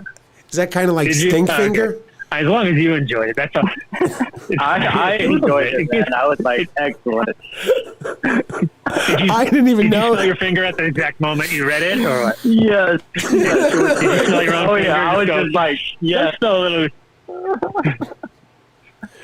Golden Finger. Funny. So tell me about Goldfinger events. Because I know you guys got started right at the fucking beginning of the pandemic, so it kind of got fucked in the sense as far as the initial timing. Yeah, totally. And I think you combined two companies at once. So I own a company called Fairchild, which is the event platform, and also Goldfingers, which is the consulting, where we've been, built out some grows and helped some brands, and we have cultivators in Massachusetts and here in Washington, Freddie's Fuego. So just it's been fun to actually now kind of touch the plant, where like in the last 8 years I didn't do that in media. It was kind of like you gotta kind of stay down your lane.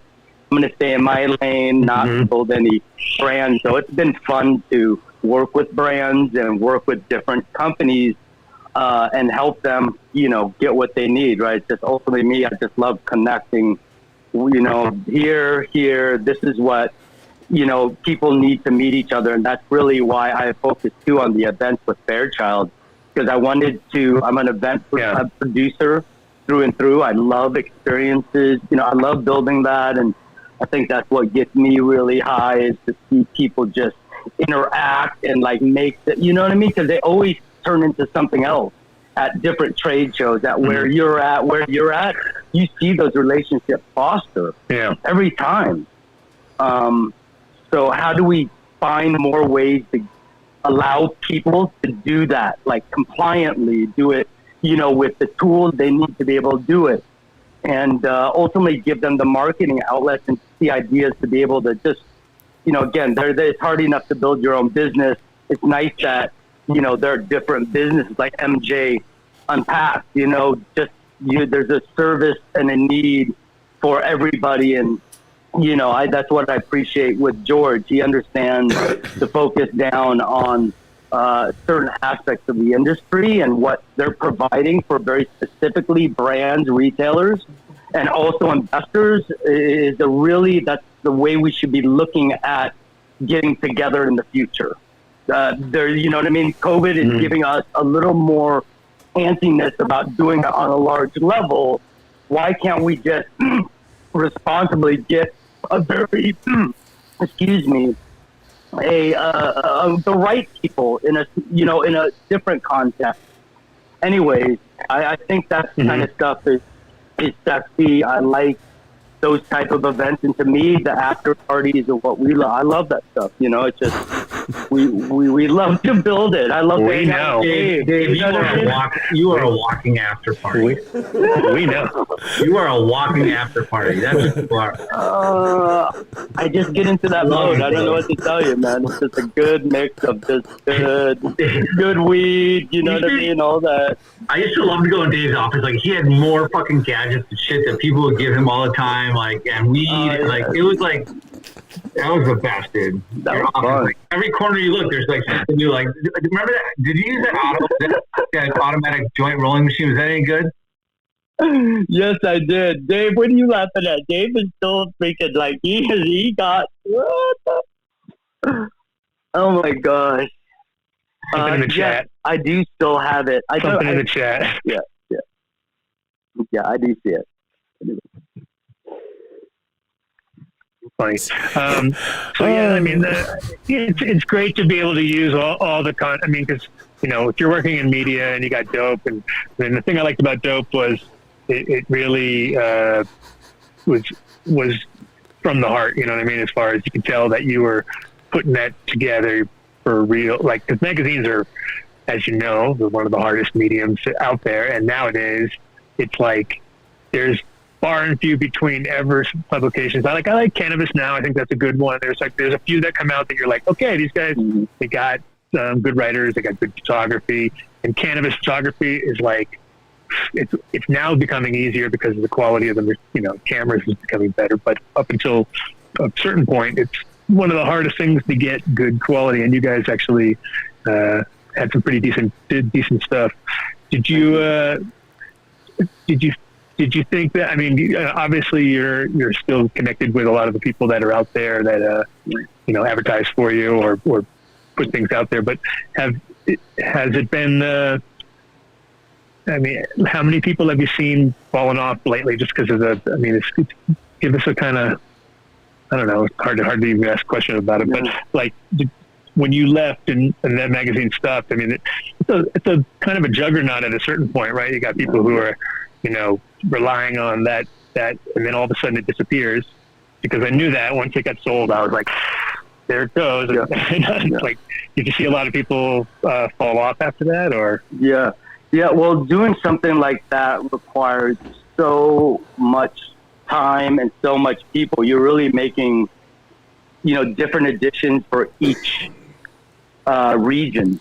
And back then we had about like 8-9 regions, so different content, because we wanted to talk about what was important to the local people there, as well as have international content on the back. So doing all of that, there's really incredibly talented people who for us is just like, how do we put that, just defending our plant everywhere is our mission, right? That's what DOPE stands for. Stan stood for that for a long time, and I think everybody who contributed kind of spoke from that heart.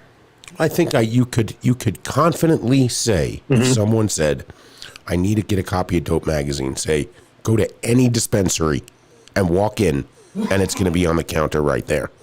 And I think that was it was just a given.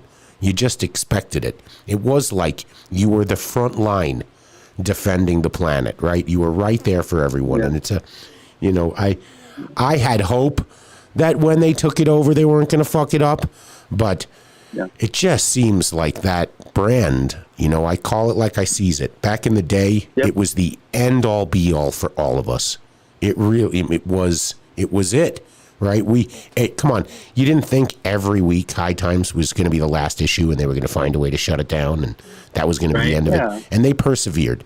So, but that's, I think your magazine was something. Interesting enough, life is like that. You know what I mean? You take your life as, it comes, and I think that's how we all live it. We're all risk takers here. I could see risk takers, and, I feel like we're where it's supposed to be, and I think there's more opportunity to get people together, and I believe that, there are several people that are doing that really well right now. I believe Sensi's doing it really well. They have the footprint, moved into digital, really have these immersive connections that are happening. So, and those guys, they're just slated to do some pretty great things. And I love that. And I love also the seeing the other companies that are hanging there. Grow Magazine is out there. And, all these cannabis now, say Eugenio is a great publisher and he knows how to build an audience. So I think it's, there's more that we could do to spread the news and to spread the goodness and to help, and do all that. And we're, that's really, to me, my objective going forward is to work with companies that do that and start building incredible companies that can do that. Now, listen, every time a door closes, a new one opens too. And going back to what you guys said about dope, it was the beacon, right? It was legit. It was authentic. And to Dave's point, it had a shit ton of amazing people that were helping, create that magazine on a monthly basis. Their ability to distribute it into 9 states and have unique content in each one of those states was pretty ingenious. And it's just, I think, going back to what Dave said, Sensi and Grow and some other companies are good. There was too many consumer media cannabis companies in too small of a space. And I don't think the industry grew fast enough to really support all of them. And you know what? Dope had its day and was an awesome magazine. The people in this industry that were around back then are always going to remember it. Spirit of sharing the positive, the positive word of the plant. Is there going to be a golden ticket event in Vegas this October? Of course, there is. We have launched it already, the Zodiac Party. It's going to be on the Thursday at the venue that we did it a couple years ago. We know, with everything that's going on, that we wanted to make sure there was an outdoor forum so that we can all celebrate correctly and do it responsibly and to do it exactly the way lawfully, because everything is about compliance and about building, trust within this industry and those industries. We'll follow every protocol, but we have already some incredible people that have jumped on Sensi as the title sponsor. And we have 9 other sponsors there, from banks to edible machines to merchant services to accounting, MCA, some really great brands out there, Safe Reach. It'd be a miracle if I remember all of them, but, Minis. These are all diverse companies. So anyways, we're going to have some fun and you guys are, of course, invited. And can you go streaking through the quad at your party? Because I told Dave and Adam that they can't go streaking through the quad at our event. Yes. You're allowed. These guys can do anything they want. If you guys want to set up shop, you guys should set up shop like this. That'd be dope. They've got a special van there. They want to roll into your place. Well, I'm just wondering what time is yours going to start? Because the Blues Brothers, we got to go to the Blues Brothers, all of us together first, and then we got to go to your thing after. Our party, right? We go to our party, the Blues Brothers. You go to Dave's party. Dave's party is going to be kicking until 5 in the morning. No, it's not. What? No. Dispel the rumor right now, Dave. No cold cuts at your whole event, right? There will be no cold cuts served at all. No cold cuts. We've all learned that one early and well. Yeah. No cold cuts. Mark's pissed now he's not coming, so there's an extra ticket if anyone wants Mark's. Since there's no cold cuts, he's not going to come. But George, it was so great having you, man. You can stay on as long as you want with us, with David, but I want greatest. Dave to have the stage. It's hard to share a stage with Dave. He's a big personality. I'm just surprised we actually are pulling this off with 4 different locations and a delay that makes me want to like slap Mark, but he wouldn't feel it right now because he's so high. I'll see you next week, Fran. We're gonna get out, okay? Next week. Yeah. Golf time? It's golf? Yeah. All right. Yeah. Of course, I see your Instagram. Love that golf. Adam, thank you so much, man. Dave, thanks so much. We can't wait to share in Vegas. Thank you, George. Yeah, can't wait, man. I can't wait for that. It's gonna be dope. Later. So just remember, anybody coming to David Tran's golden ticket party, you have to bring your old cold cuts because they're not going to be any there. So, it's bring your own. BYOCC. Right? There you go. I always don't think Cece's going to be very happy when she gets Oh, there. wait. I didn't mean it that way. I was doing the cold cuts. Come on. It wasn't. I BYO. I always BYO my own CC. Yes, you do. But So see, Dave, now that would have been a cymbal crash, Mark, if you were paying attention to the show. There we go.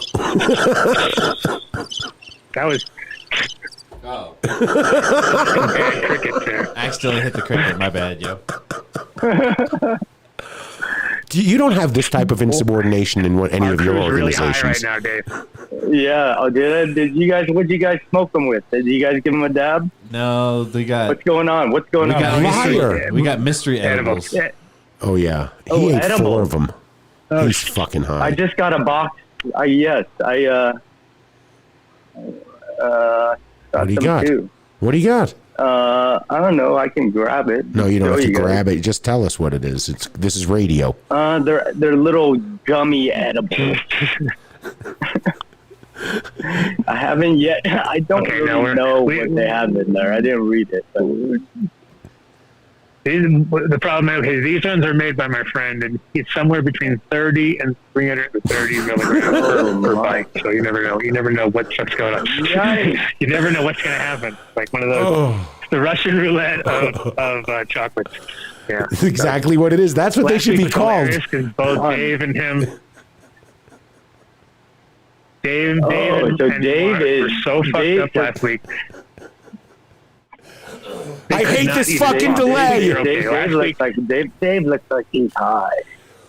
Of course, it's my brand. I got to go with it. I'm just telling you. I had only 1 square. Mark had 4. Okay. Really? He finally figured out that the headphones go on 2 ears. For a while, they were off to the side. His glasses were cockeyed. Now he's got a joint in his hand that's been unlit for 20 minutes. And he keeps going around, going to smoke it, and it's not lit. Then he realizes he needs to find a lighter. But he forgets that he's looking for the lighter, and he goes back to doing something else. And the joint just stays there the whole time. And then I watch him go through this again, where he reaches up to smoke it again, and it's not lit. And then he's finally just found the lighter. Look at that. Crazy. Yeah, that's one of those stony days. Watch out for those edibles. Love them. Right. So one of the trends you start to see now, Dave, is everybody and their fucking brother wants a brand, right? So there's a brand, every single, different kind of, every single celebrity out there, every rapper. I'm sure you've been every C-list podcast perfect guy to be approached by some of these guys. Have you had any other kind of have you been doing any kind of branding with any people like that, or what do you think about it? I mean, most of the time it's a big fucking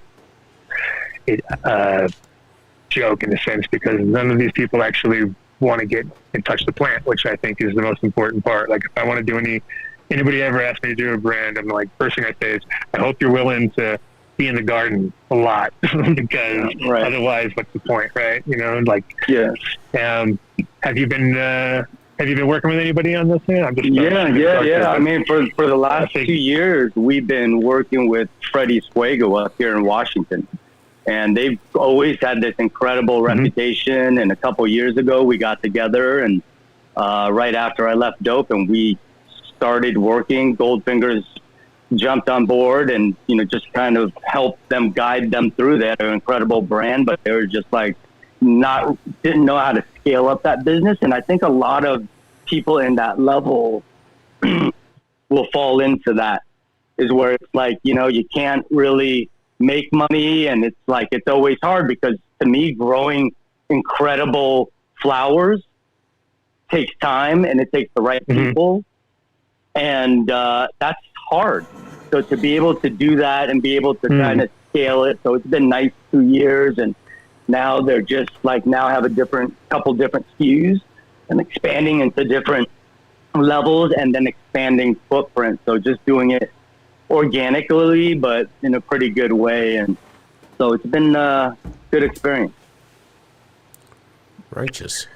Yeah, I mean, and did the guys actually get in there and work it a little bit as far as like selections, and because that's what I always feel is, it's like you know for a fact that there's, you know, people just sort of pushing all these terps that nobody really would be even interested in if you put them in the, you know, and I always feel like the process is the most important part, especially when you're talking about, and you gotta, you know, give it a year, give it 18 months to kind of mature, because nothing happens overnight, right? You gotta grow the stuff, try it, process it, and go through your numbers, and kind of hopefully not be happy right out of the gate. Hopefully, like, you know, it's just something where you kind of got to learn, right? But that's the incredible part. It's my partner at Goldfingers actually was doing it back in California, back in San Diego. He started a company called Urban Leaf, and it's a small store in San Diego, but they expanded really fast because right at legalization, and they started going vertical and started growing, and he was their COO. So, you know, it was nice to be able to team up with him. So he's been through the whole process of scaling it up, and still being able to keep like quality. Just has to be, for brands, like you said earlier, it's about consistency and quality. And if those two things are met in a partner, you know, then I think there's an opportunity. But, you know, it's still difficult. It's not easy. Yeah, consistency is the hardest part of cannabis, in my opinion, and that's always been the case. Like, if you had people who grew consistently okay, they were actually doing better than people who were inconsistent and grew great, because people get pissed off quickly, right, if they can't get what they want. And if it's finding that sort of ability to reproduce what you're doing. And I think that's where the natural genie in a bottle kind of problem that people had, like where like people would come in with a ton of money and they want to make a beverage and they want to do this and that, and you're like, drinks are really tough because you got to be consistent. You know, people are so used to having consistency, and then all of a sudden they don't, and people are like shaking the bottle, and why is there shit floating around in the bottle in my bottle? So I feel like cannabis has always been a tough one to dial that all in, but when you can do that, you find success, right? Yeah, agreed. The beauty when you figure it out and it tastes good, and you don't have you can't taste the medicine in it, and everyone's liking it. It's got a good mouthfeel. Then you're like, all right, let's just repeat this shit over and over and over again. Pump out as many as we can, and get it to everyone. It's listen, our friends that like you, Adam, you helped with Derek and Max, and helped really become the guys that made the extract for Incredibles, which allowed them to create an amazing product that is, you know, for me, it changed me, man, you know, and consistency is everything. As much as I love Vinny's chocolates, 30 to 300 doesn't work for me. Yeah, that's so true. Oh, delay swag. So what's who's delay swag? I hate this delay. Are you going to be well enough to come back in the studio next week? It's Moffat next week. Hell yeah. Moffat. It's Moffat next week. That's right. Shout out Colorado Area 420. Infect. Where's the studio, bro? It's the Infect Moffat tour. Right now, everywhere possible. Now, normally we have one in Denver, but we also have a studio in Moffett, which we're doing next week, which is Area 420. Yeah, so down in the valley. Hey, look who's in the chat. All right. Apparently, Jan Carlos. who's that? Jan Carlos. is there. I'm not allowed to use his nickname. Or should I, there we go. Yes, my delay swag.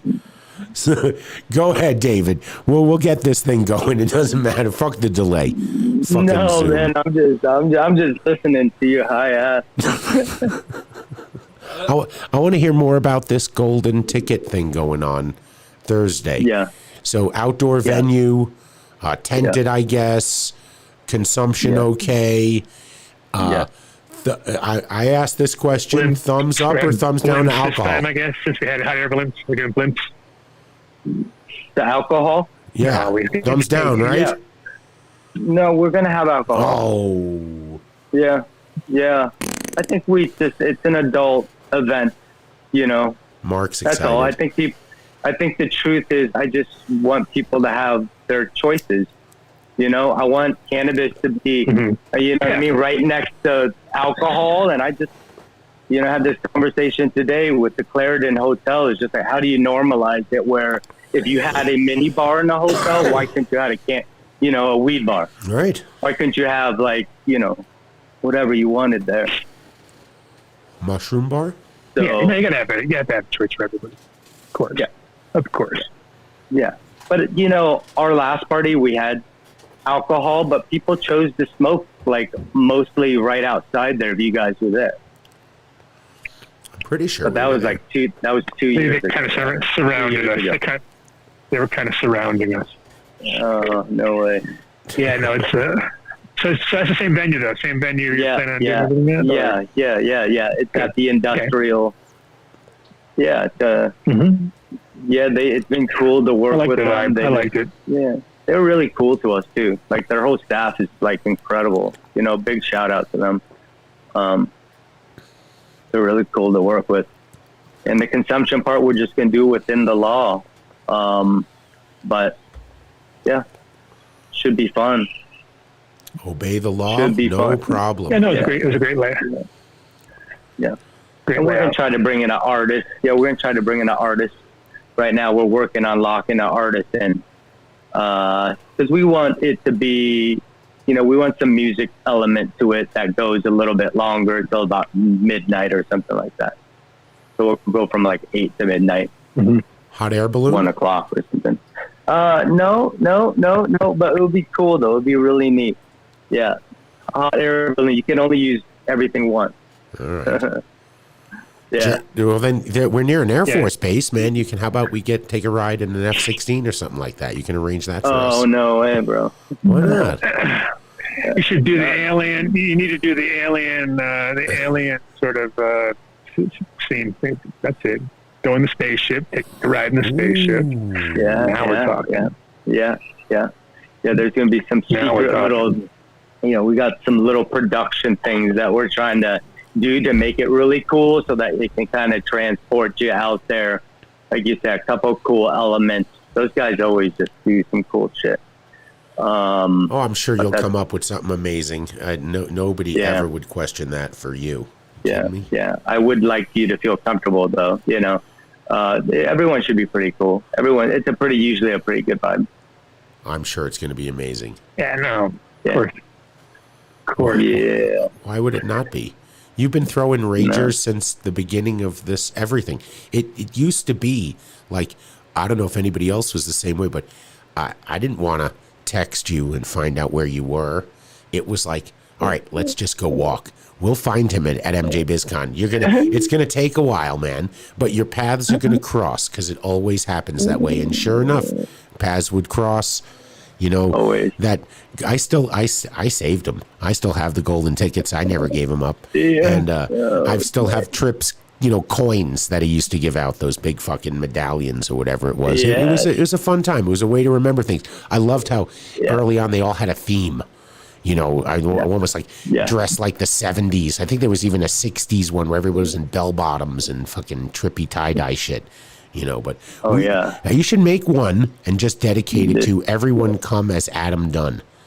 You know, I just think that could go over pretty well. That's a good theme. That's a good theme. You are a cover boy at one point, so I'm gonna just blow up the big head. I was a cover boy. Thanks for that. Yeah, you were. Thank you. That was great. You were. Dope magazine. It's funny because who is this guy? Everybody would meet me. People later would go like, "I thought you were way bigger." Man. The way that photograph was, I thought I was like 7 foot tall and just gigantic. Like, no, guys, sorry. They're like Adam. That was my Oregon. Yeah. Well, then nobody would ever accuse you of being you. We did the photo shoot out by the airport up in Portland or whatever. So it was kind of funny. It was worked out well. That's dope. But I got my cover shot on, so you did. That was forever. I mean, and the funny part is and the best part is I mean, just the name Dope, and then you got my picture there. It's like it's too classic almost. You know what I mean? I love the colors too. It's like all brown. Is there maybe see if we had to, Uncut Bush? He's throwing money our way. He's been throwing money at us like we're a bunch of strippers out here. But if we had a production crew, they would be looking up the Dope magazine that has Adam's picture on it and posting a link to it so that people in the chat would have it for posterity. But he's wouldn't that be nice? He's stuffing his mouth with a fucking raw bagel. And after eating slices of pizza, so I'm telling you, Adam, you leave the studio and it goes off the rails, man. I mean, absolutely off the rails. We need there are very few hard copies right now. If you have one, do you have some, Adam? Oh, he bought them all. He owns 1,500 of them. One. No. Oh, that's drinking Adam. One, literally. That's when Adam was drinking booze. You can see that face. Funny. What's the girl that used to work for you's name? The with the dark hair, little girl, and super spunky and I totally forget her name, but she was always like, maybe. Anyway, she took me to meet Tommy one time. Yeah. So I wanted to ask you one time because I was with one of your photographers, and I was with Tommy holding my cover and me holding his cover, and I took a photo and I never got to see it. Oh, there you go. Shit, thanks for Jenna. That's it. Jenna, you're right. That's it. You're right. So is that it? Talk to her. I want to find that photo. Yep, and then I want to find out who the photographer was, which the photographer was, so I can see if I can get that shot because it was a pretty cool shot. It was my ubiquitous Tommy Chung shot, but we both happened to have our covers in our hands, and so we were like, did one of those switch. I just saw Tommy at Champs from afar. He was getting mobbed. Was he at Champs this time? Tommy seriously was moved from place to place, and he was just getting mobbed. He's still got a lot of love, so it's pretty. Yeah, still got a lot of. Yeah, he's our hero too. He's got a lot of love too. He's our fucking hero, man. He when I think of all of the trail he broke for all of us. Legend. It's absolutely. I'm so excited that we're going to be doing a show from the back of the Up in Smoke van at Dream Factory in Las Vegas, and just the possible that Friday we'll do the show. What was that? Yeah, I'm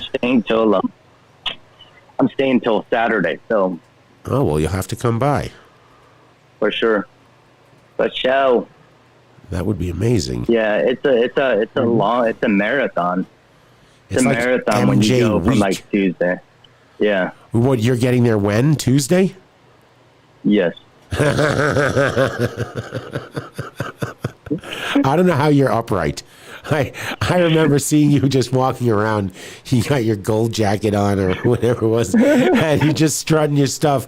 And I often think that by Friday they're going to put you on like a dolly and just roll you around or get you one of those scooters to get inside. Oh yeah, Thursday night you just let loose. Yeah, dude, you just let loose a little bit, but you know the Tranimal. You know how it is. It's just. I have witnessed the Tranimal. Oh, for sure. I mean, I've witnessed the Tranimal myself. I give you 100% there. Hanging out the side of a cab. Someone is trying to pull you back in. I remember that was a great one. You were like, woo, out the window, full body, like. Did I come out? The driver was just shaking her head. Oh man. Yeah. No, you didn't come out totally, but you came out enough. So we had to pull you back in. It was pretty fun. Oh, like, you know, oh my God, that guy's out of control. He's out of control. Out of control. I think I'm getting older. Yeah, I'm getting old. I'm slowing down a little bit. Hard a little to bit. stay up I with. bet not. Well, yeah. I'm a grandpa now. You know what I mean? I'm a grandpa. What? Like really? Yeah, I have a granddaughter. From that one. Yeah, Margot. Whoa. It's amazing. Yeah. So my daughter Marley. So I called her Marley in my hippie days, and there she is. Congratulations. Now she has a little. Yeah, she's cute. Cat King says hello. If you're in the chat, you would see that, but if you know a Cat King, they say hi, David. Hey, what's up? Cat King. I don't see the share. I don't see anything. You have to have YouTube on the side. You think I'm really good? Yeah. But it'll be delayed, so don't sweat it. Cat King, what's up? And they say hello to Adam, too, who's hopefully... Adam. I don't know who Cat King is, but hi. Me? Thanks, Cat. Hi. Hey, Cat. We know Cat. Cat. She's in Cali right now, taking care of, working in the industry. She actually became she's a COVID compliance officer on not officer, but whatever, on this movie set. So that's her whole job is to make key people. Yeah. She's Dave? Whole new industry, right? She's Dave on a movie set, huh? Dave, oh, cool. Yeah. All right.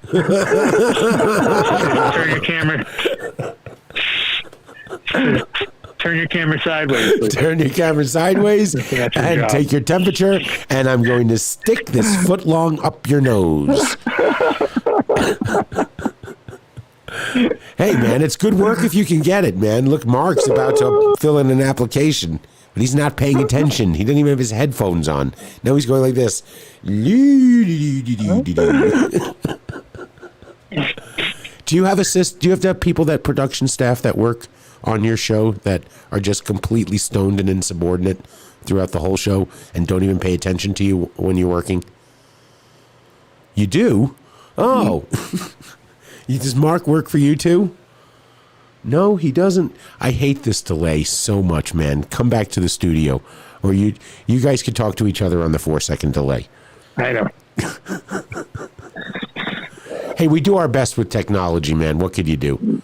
You know, I'm an old dude. That's why we just do dabs. Yeah. Everybody take a dab time right now. How about that? Yeah, I'm chilling down here in my kids' room right now. What are you smoking? I saw your Puffco there. Yeah, I have a Puffco. I'm Sherbert Crasher. So this is like for my 45th birthday. These guys gave me 45 grams of oil, and I literally it's taken a year for me to smoke it. Huh. Nice. Somebody do the math on that. That would last Adam a weekend. Yeah. Maybe 3 days. Entirely possible. See, Mark's not doing a dab. He's on his phone. He's on his phone. Enjoy, Mark. Smoking a goddamn joint. Smoking a goddamn joint. So what's your conference plans, David? Are you going to do MJBizCon and actually go inside this year? Are you going to do MJ Unpacked? Because I know Adam and I will probably be standing outside the front door of MJ Biz and just sort of hold court out there, but without really going inside, because it's just a little cliche. And then MJ Unpacked on Thursday and Friday. Yeah, I'm going to do both. I mean, a little day of everything, but I do have a bunch of meetings also. People that I've been waiting a little while to get together and really, talk about some cool things. So that's what, it's going to be a marathon. You just got to make sure you're eating and you're drinking and, and just moving along.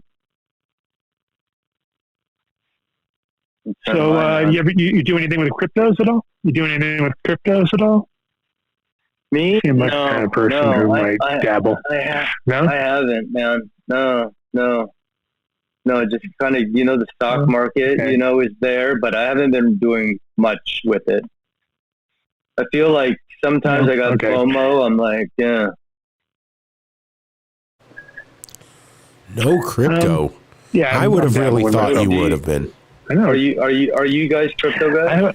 Adam's a crypto gazillionaire. A little bit. Yeah? No. But I do have a few. I have a few here and there. Oh, and he's a crypto millionaire? You have Dogecoin? Is it Dodge or is it Doge or Douche? He's got Dogecoin. Douchecoin. It's Doge, and I have some Doge, not a little bit, but in general, it's that's the one I've made the most on. What do you mean? What do you have? Yeah, what do you have? Numbers? You talking numbers? No. Just kind of across the board, like Bitcoin. I'd love to learn a little bit. Bitcoin, I have a little bit of Douchecoin, I have a little bit of Bitcoin, NRG coin, Shibu. I got some Shibu. I got some energy. I got some. You got some. ADX or whatever. I want to find here.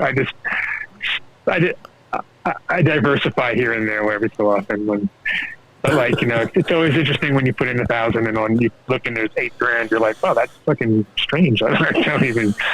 Boom! I might as well just take my original out. So I want to find the ones where they're like 0.00054, and you put in a couple $100, and then by the time it gets to a penny, you've made a ton of money. I'm okay with that. If you ever find one of those, share that one with me. Anyone out there? Or if there's going to be a Dave Tran coin, I would buy that. I'm just saying. Or a Dave Tran, and how about an Adam Dunn Dope magazine cover NFT? Can we do that? No, I don't think NFTs. I think the NFTs seem to be a little bullshit. No, it's a way. I'm reading that it's a way to launder money. That's what people do. They create an NFT for a penny, and then they sell it to somebody for $9 billion, and they just washed something. It's fucking. Yeah. But listen, stranger things have happened. How much, Dave? Will you sell me the Adam Dunn Dope magazine NFT if we created one? What would be the opening? $15. $4.20. $420. It has to be a multiple of that. So, all right, I'll take it. Yeah. Yeah. Okay. Put it in the blockchain right now. Where's our guy? $4,200. Should be $4,200. Oh, come on! You think I actually get paid yet? Come on, Dave. We need your help monetizing this thing. Okay. And then I'll get a salary. Fine. Give me a break. $420. In Maltese currency. I think I'm saying you have an opportunity to probably get a bump on that. I'm hoping, see, there we go. I'll split it with Mark. No, I didn't say that. I'm not doing that. I retract that. You're amazing. I think it's worth a lot more. I value this NFT to be a lot more. What's a lot more? $4.97? What? No, I like the 4,200. I'll take that. Oh, damn. No, it is crazy that you see numbers that you're just like, this doesn't make sense. So that's what we were talking about earlier with the Gage Green Group guys. They valued it at $40K or something for a pack of seeds, and we're like, what? Well, didn't Banksy just like do a whole NFT thing and then he destroyed it? Like that was his thing? Like he bought an NFT and then did his little. No, he did it for. That was real. That was pre NFT. That was actual artwork that was. No, I know he did that. Destroy itself when it got sold. I thought I saw some tweet today that it happened like the last couple of days. He just did this with an NFT. Oh, maybe. Where's our guy? I'm forgetting. Where's our crypto guy or roving crypto reporter? 4,200 sounds about right, Adam. I don't know. Mark is shaking his head no. Yeah, but you will. Yeah, man. Adam Hennessy was on board earlier. Where is he? Help us out. Can we have an NFT of Mark right now? What are we doing? What do you need? Because that would be the greatest thing. It would be like if stoned. If you ever needed to describe to someone, like someone didn't understand what it meant to be stoned, it would be this picture that I'm looking at right now of Mark. It would become the most universal accepted what stoned looks like. Somebody screenshot that. That's it right there. That's the NFT. That's what it should be. Anytime somebody, what do you mean he was stoned? You go ba-ding, and it's a picture of Mark, and that's what it should be. All right, I've said my piece. Let's talk about David Tran. Let's bring him over. Now look at there he is. Let me see. Wow. What does he look? What does he look like? Oh, you got to show David. Yeah, let me. He didn't see it. He didn't get to see it. You got to show him on the Zoom. Come on, bro. Oh, damn! See. Come on. God, you know who Jamie is on the Joe Rogan show? How he's really, I don't watch Joe Rogan, but I hear Jamie, the production engineer, is fucking awesome. Like, great with the buttons. He's like Fred Norris of the Howard Stern show. So Mark actually coined this, that he's Shitty Jamie. So this is Shitty Jamie showing up. He turned a shirt green earlier, so he's been so proud of himself. But now, now I don't know what happened. If I'm the only one they can see, that's no good. I don't know. I think we peer pressured him. Here, let me. What's going on? It's all go back to that photo. He's trying to show David his stoned photo. But he fucked that up. I know it's all dope. It's all high right now. Yeah. Next thing. It's funny. Like the whole thing just. He is proving it is 30 to 330 milligrams, somewhere on the high end of that. And the camera doesn't work. The camera's high. Yeah, you ruined it. I ruined it. Fred Norris is the greatest. I just have a fried. All right. It doesn't matter. I want you to imagine. It's all like, okay, now. Like a 300 milligrams. And he ate 4 of them, David. Is that possible? You didn't see our show when we did the 5280 challenge? No. It was one of Adam's brilliant ideas. Brilliant. He's full of them. Wow. Yeah. We ate 1,900 milligrams each.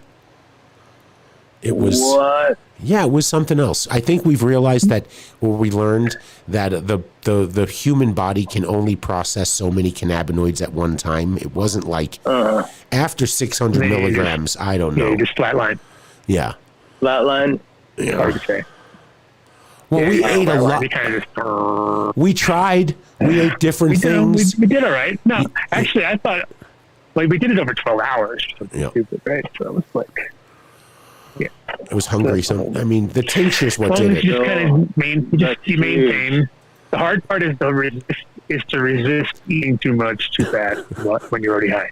You get high, then you get hungry, and there's nothing but edibles there, and you're like, okay, and you start getting into it. Yeah. Or you could do like Mark did. You could forget to eat lunch before the 12-hour show, and then start out with 300 milligrams and be so high 15 minutes into it. Yeah, it was fun. It was. I don't think I've ever done that. Well, you should try one day. How long did it last? Once I ate, I was fine, and then I went to consume 1,900 milligrams. Listen, it wasn't the smartest thing we've ever done. But we were crazy. We were kind of all. That's crazy. Peer pressured into it by our fearless leader. 1,900 milligrams? That's insane. Well, wow, that's a lot. It's 12 hours. So do the math. It was spread out. It was it was spread out, so it wasn't so bad. But definitely, and different things too. We had tinctures. Those were that kind of concentrates, so you don't have to eat so much, And then we had a little bit of this, a little bit of that. And we were smoking the whole time too, which probably wasn't the brightest thing to do. So we were really high. That's crazy. It's like 150 milligrams an hour. Wow. Right? Okay, so Tony Baloney Googled. He found nothing about Banksy. You're full of shit. There you go. Yeah, you are so fucking dreamed it up then, I guess. You can't just make up news.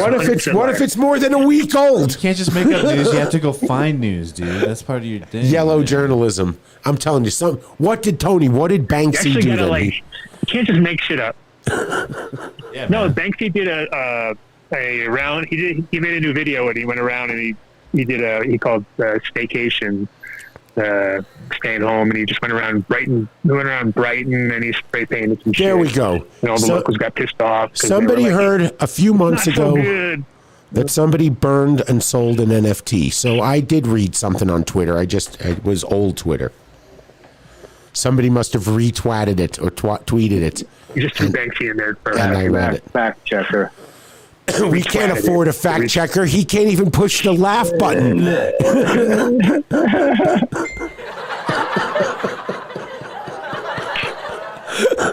Okay, so maybe you're correct. All right, so I'm not. I didn't fucking make it up. Okay. I just got my things out of waggle. We lose Adam. Yeah, it's gone. He's gone. You did it on purpose. Now I'm back. I'm back. Now I'm gone. I got called. Somebody tried to call me. Somebody called you. Fuck. Maybe you have to turn your phone on airplane mode. Maybe that will make it better. Yeah, but don't do it now. You'll lose signal or something. Everyone take a dab. Here I am. I'm back. Take a drink or take a dab. Smoke a joint. I need a drink. Enjoy. Whoa. Mention a sponsor. Puffin. What was that like for you, David? Yeah, we got to do some shout outs. Well, but I would love it. He's a master, man. He ran a magazine. Help us out with advertising. How do we reach a different audience? How do we expand? How do we get to the point where we don't get any hate mail for actually talking about the people who pay for the show? It's like you have to do it, right? I mean, you want to be able to talk about cannabis for a few hours, and you got to mention the sponsors for a few minutes. Yeah, we talked about magazines, but now like video too, like Social Club TV. We did a whole episode, like a 5-part series of like how you throw a party. So we're using this Zodiac Party for this show. So you can check it out on Social Club TV.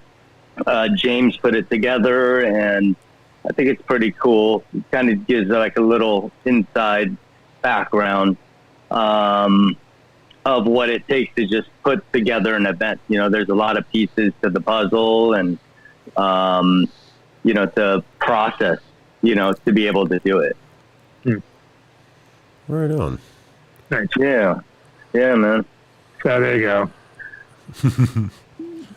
So big dummy found it. Banksy's work physically burned and then sold it in NFTs. So. Wait a minute, Big Dummy? You were correct. Proved me correct. Thank you. Mm-hmm. Thank you, brother. I appreciate that. I would have thought if he found it, he'd instantly kill that story. Tony Baloney's fired from his job.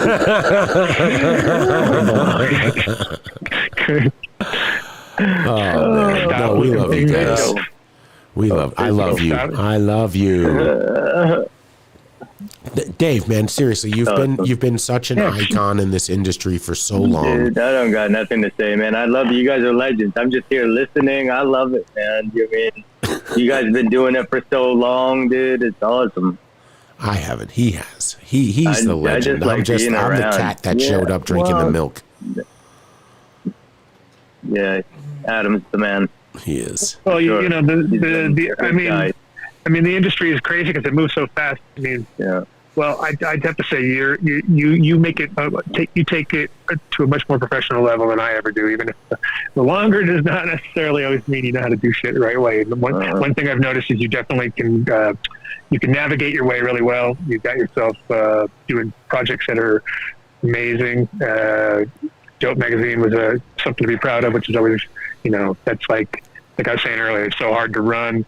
I feel bad that a lot of the people that work for you probably, were sad when they saw that the end come to there, because it's such a hard thing to start up again. You can't really that's almost like a time and a place, like it's an era that's kind of over. I mean, there is print, there's print out, there's print out there, but I'm sure once we move on, because it's funny, I get High Times digitally through one of these apps, and I forget about it. I never pay attention. And sometimes when I'm on a plane, I should open this thing up, and I'll just zip through about 10 issues in a row and just be like, lame, whatever.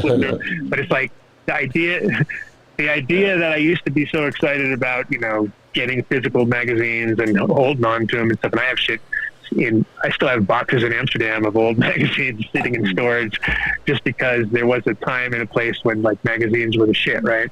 But then they move on, and then you got parties. You're doing parties now, and you're doing things that are maybe a little more intangible in that sense, but those are creating memories, and those memories are huge. Which it's funny because even though that party you did was 2 years ago, I remember the layout of the place perfectly, and I remember the whole, how you had it set up. And I think it's just one of those things where you can kind of affect people in a big way, which is, something to be appreciated. And then hopefully you got some big ideas coming up for some new shit, because I'm sure of anybody that I know out there, there'll always be a surprise around the corner. So I look forward to catching you in the future with some new stuff. Yeah, cool, brother. Always love, man. Thank you, David. Love for you, man. Seriously, you're a legend, Adam. I'm just sitting here and I get to sit on your show and just chill here and just kind of watch you do your thing. I think that's really cool. I got to get stoned and talk a little, you know what I mean? I love it. And Dave is just an ultimate, person that could get people connected, and you always were that. And I think that's just what you've always have been, just like one of those good guys in the industry. And I always appreciate you, bro. Thank you, brother. Thank you. Thanks, bro. Yeah. Thank you. Yeah, I appreciate that. Yeah. Thanks for letting me hang out. We will be catching you at that anytime, and we'll come check you out at the party, and we'll set up shop there. Okay. Do a show. Sounds good. Do a live gig from there. Yeah. Thanks, man. Sounds good, guys. And David, I just sent you the photo of Mark sleeping on the job right here, because you're right in the corner. I need that. Well, you can see yourself there. It's the funniest thing. I need to get in on that NFT. Let me get. We're gonna make that an NFT. That's it, right there. So, Adam, call us up, man. Tell us how to make an NFT of Mark sleeping. Okay, because I got it right here in the corner. Oh, no, I just sent it. Check your WhatsApp. Thank you, David. Thank you so much. Appreciate it, gentlemen. That was fun. See you in fun. Vegas. Thanks, Dave. Yep. See y'all soon. Peace. Peace out. You want to know something? I just realized the last time I wore that fucking jacket was at his thing, right? Yep, that's right. That was the last time I wore that jacket. Adam show up and you're in that stupid jacket. And Adam's dressed up, man. He had a sport coat on and his hat, and and fucking he had his entourage around him. You were fucking holding his tails up. It was that's the last time I put that jacket on. I got shamed so much. Yeah. Yeah, I remember. Yep. Of course. That was it. What else? Yeah. Uncut Bush, man. What's a pair character doing a classic mic drop? Where do these come from? What the hell does that mean? Classic mic drop. Yeah. You know what? You deserve a call in to the show. You should call it. We'll give you a number to call or a Zoom, and you should zoom in and explain what does that mean? What does super chat mean? Pair character doing a classic mic drop. Oh, that's because he used an emoji, and when it came across, that's how it's written. All right, I'm a fucking Dude. I'm so old. You're real bad. Somebody sent me a text the other day, Sure. and I didn't know what it meant, so I was typing things in until a certain emoji would come up, and I realized what it was. I'm so old. Whatever. Oh, Should we do some shout-outs? there you go. What? I think we should. Yes. What? We're on time to do shout-outs, Is right? Mark too high, or is he ready? I think he's ready. Boom. New are, Millennium actually. Nutrients. Let's get this going. NewMillenniumNutrients.com. This show, the Adam Dunn Show, is shit brought to you by NewMillenniumNutrients.com. Hey, Garth. Hey, Wayne. Take it away. Oh, he's just looking at me. I wish there was a camera on that. New Millennium is fantastic nutrients, and Adam can tell you about it that? because he's the grower. I just smoke whatever is grown with New Millennium Nutrients. Let's talk about New Millennium. We definitely want to get. We want to get. I think we get Cole coming on the show pretty soon, or we'll get Jaron because they've been pushing out some. They're starting to get their production line on point, so they can actually start producing some serious numbers. But they've got 50-gallon, or 50, not 50 gallon, but 20 gallon tanks that you can plug right in. So if you're growing on scale, this is the company you want to check out. Price per gallon is amazing. The way you use them is simple because it's seasonal based. But you go to the newmillenniumnutrients.com, tell them you need the DunnDeal if you want to get like a sample set to you. They call it Beck set. But yeah, just a great company all around. Sweet. Been using it for years, and straightforward as it comes. So it's like one of those. You can also listen to some of our old shows. We had Gabe on, and he was using it for some large operations. Got some great, just one of those products is solid. Solid. So check them out. Thank you, guys. NewMillenniumNutrients.com. Ask for the DunnDeal. Oh, love medically correct, right? Incredibles edibles. True Pura CBD, Nove luxury chocolates, Quick Effect extract, Clear Creek extracts, and I even spoke to Rick the other day. They have a new product coming out. I completely forgetting the name, but when a new product from Medically Correct comes out, you'll say, hey, you heard about that new product here on the Adam Dunn Show. Consistent, high quality. Dave couldn't remember the name of. Yes, it was a secret. I don't even think he meant to even say it out loud. So, but it is a new product coming out. I have to say, I did try the Quick Effect gummies, and a 20 milligram really felt like a 50, and it did come on in 20 minutes. So I highly recommend you try them. I think it's sort of next level as we get into the medicinal space, as having real effect. Oh, he's eating a fifth chocolate, everyone. He's going to be really fucking high. Here he goes. He's higher. That's because he heard because of the Incredibles. Right? He got him all excited with the Incredibles talk. So he was like, oh, wait, looked around. He saw some chocolate, brain, said, must eat more chocolate. But if you go to truepura.com and enter great. DunnDeal at checkout, you're going to get 20% off all their CBD products. The tincture is amazing. Absolutely amazing. Like I've said week after week, it really changed my dog's life. I feel like I got a new dog. Their salve, they have bath bomb, gummies. It's high quality, it's broad spectrum, right? It's not full spectrum. It's broad spectrum extract. It's quality product. Go to TruePura CBD, truepura.com or at TruePura CBD on Instagram. And make sure you ask for the DunnDeal. And who would be next, Mark? Sure. Oh, and so at Green Farms Med, if you ask for the DunnDeal on Incredibles, you will get a discount. So that's the way of getting their medical products in Colorado. And if you're not a medical patient, make sure you give Dr. Mark or Dr. Joe Cohen at Holos Health a call. They'll give you 15% off getting your med card if you're in Durango or Boulder. But in Colorado Springs is amazing organic 5-year living soil cannabis. He brought me strains this time, and in his defense, I did write them down, and in my defense, I did leave them at home because they got me so high. Try his country fruit rosin. It's a 1-to-1. He carries all the different edible products there, but anything made with Green Farms Med is 100% organic in the same living soil for nearly 5 years. And I challenge you to find another cultivator in Colorado or really anywhere else that's doing what JW is doing. And he's got a heart of gold. He has the John Wheat Foundation, where he takes veterans on rafting trips to help them get over PTSD and issues and just get out of the house. So really, you want to patronize a good company. If you're a medical patient, head over to Colorado Springs, go to greenfarmsmed.com, place a pre-order, and experience some really, really fine cannabis and extracts. Oh, Build a Soil. Look here, Adam. These guys, they're on fire right now. I talked to Jeremy. Talked to Jeremy yesterday.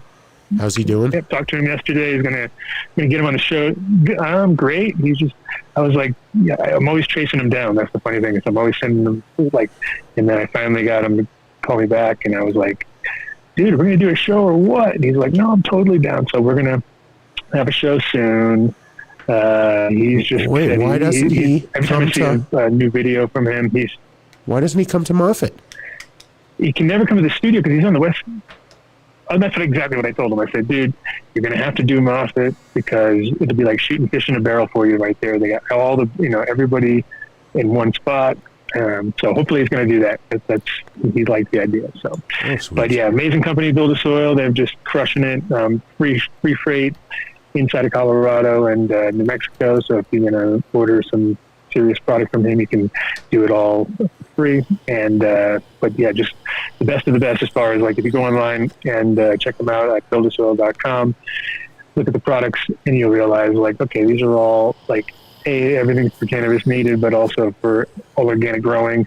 And he vets all his products, and and everybody who works for him grows something. So, okay, so everybody is knowledgeable there. You're really not going to find anybody that's going to say, let me go ask someone else. I mean, you ask a real technical question, of course, but they're all gardeners. They all understand the plant. They understand plants in general. And Jeremy really does. He's one of those. He's cut from a special cloth, man. I follow his Instagram feed and watch the videos he posts. He really does care about the plants and the people that work for him. Oh, big time. Yeah, and also just being efficient, and like everything is always about being it's like 100% efficient and makes sense. And that's what you want. But yeah, like I said, we'll have him on the show soon. Sweet. So get ready. Ozo Coffee. Haha. I spoke to Justin today, and he'll be getting us new coffee. I didn't want to pick it up too early because I figured if I had it all, then I wouldn't have any left by the time I saw you. So I'm going to make him some bagels and pick some up tomorrow, and I'll have some for you on Friday at 4:20. But Ozo Coffee, Rosin Dogs, thank you so much. Really got a shout out to Rosin Dogs. If it wasn't for you, I think you bought you and 12 family members a monthly subscription, which basically saved the contract here, which allows us to drink amazing coffee. But even if they weren't a sponsor of the show, I'd be buying the coffee and drinking it because I was doing that before they were a sponsor of the show. They take green bean from local farmers somewhere on the planet Earth. They buy a whole bunch of it and they ship it to Boulder and they roast it here. And lately it's been, I mean, not that it's not fire always, but even just the standard Ozo blend, which I have to imagine is like whatever the leftovers are in different proportions, they just mix it together. Fire, fire, fire. I love this coffee. I'm ruined. And like I said, Rebecca had to remind me that they do make an instant that you can take on the road with you, and I got to start taking it when we travel to Vegas because Vegas coffee, or I should say anything made with Vegas water, it tastes like ass. Me and Bonnie brought a coffee pot and Ozo and a grinder and everything. Oh my goodness! To California. You should have taken pictures of the Ozo in different places you went in California. See, that would have been a good production value for the show. Right. Traveling I Ozo. Drink Ozo at the Papa Select Lounge. Oh my God, Adam! Can you please ask Vinny if he would like a job? Vinny, if you're listening, buddy, come back. Maybe you can help. This guy does not care. Oh, does not care. You know what you remind me of? You remind me of JD on the Howard Stern show, who had such great stories about his wedding. So instead of announcing that he was getting married on the show to which he's worked for like 15 years, he tweets it and shares it with the world for free rather than save it for the show. So thank you so much. Appreciate that, Mark. Yeah, I've never break any news here. No, why do that? Jeez. No, of course not. Ozocoffee.com. Enter DunnDeal at checkout. You're going to get 20% off your order. Like I keep saying every week, I'm so glad we still have it. It was only supposed to be 20% off for your first order, but it's been so popular that they just stuck with it. So they have like 7 locations right now. My only grievance is they need to open one right next to Apothecary Farms. So I can go get the hash and then go pick up some Ozo coffee. I'll start bringing you a cup every Friday. Yeah, you will. Yeah, that's what I'll do. Drink it. In my defense, I did do that last week. Yeah, I'm sorry. Yeah, I did that. It's such good coffee. I didn't even realize it was in my mug. I'll have to bring 2 mugs next time. All right. But Ozo coffee, right now I'm drinking. I love the Mocha Java. Me too, dude. I want to find out what bean that is. It's because it doesn't say where it comes from. It's so good. It's crisp. It's bright.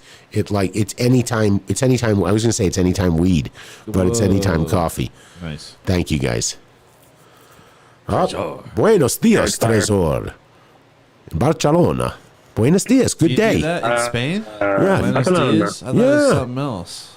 Bien dia. Yeah. Yeah. Bien dia. Yeah. You just got to say it a little different. Say it a little different, but. Bien dia. Edie, if you're there, shout out to you. And shout out to the guys at Treasure and the girls there. Amazing spot. Great artwork. Killer vibe. You get the $30 off, or 30 euros off, I should say, which is the normal fee to become a member. So you are automatically ushered in. Just tell the girl at the front counter you want that done deal. The door will open up like Get Smart, and you'll just roll on in. And you do not need to take your shoe off. Keep your shoe on. There's no phone. Okay, don't worry about it. But it's great artwork. I go to their awesome spot. Their Instagram page.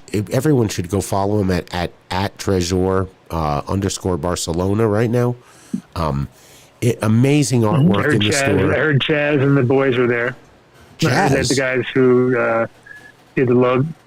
Yeah, the guy who did the logo right there. The same artist. London Police. Yeah, so London Police are there in the house this week. I think they're still there. I think they were there from midweek until the weekend. So if you guys are there and listening, shout out to Chaz and Bob and everybody, and Ginny Bond and crew. Those guys amazing. But yeah, killer spot. Too bad we can't be there, but maybe next time. You never know. You never know if someone might be there. Who knows? Maybe sometime soon. We never know how things like that happen. Speaking of artwork, I heard that I heard the train is getting painted right now as we speak. It is. Yeah. I saw it, dude. So next week in the studio. I'm actually going to go check it out tomorrow. I didn't even see it yet. You saw it? I'm going to go see it tomorrow. What? Yeah, it's Mark's birthday on Sunday. It's my birthday this weekend. Why doesn't everybody in the chat room wish Mark a happy birthday? Oh, God. Yeah. No, let's not do that. It's the coolest thing in the world. You're doing it at that club there, aren't you? No, that's the week following week. No, I'm going to the club tonight, and this is my unofficial birthday party tonight at the Black Box, seeing Sensei and Brett Starr. What? Jesus. The Black Box? The Black Box. Damn. Where's that? It's on 13th. Is that an underground club, or is that like a real... Damn, I'm Mark. What? No, what's the Black Box? With kids? No, it's a club, dude, called the Black Box. God, you're so old. They play music there? Yeah, they play music. Like what kind of music? Like drinks. ska? Yeah, like ska. Dude. Okay. Yeah. Or house music, the thumpity thump thump? It's house music all night long. Do they play any Grateful Dead? No. House music all night long. No. Come on, Dave. What? I'm just checking. I wanted to see if there'd be at least one song I would enjoy. Yeah, it's over by your mom's house.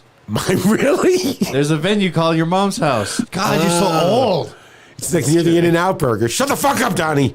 You're out of your element. Did you hear the dude's story? Did you hear the entire story? Did you? And you have no frame of reference. Anyways, Treasure. Awesome. Treasure.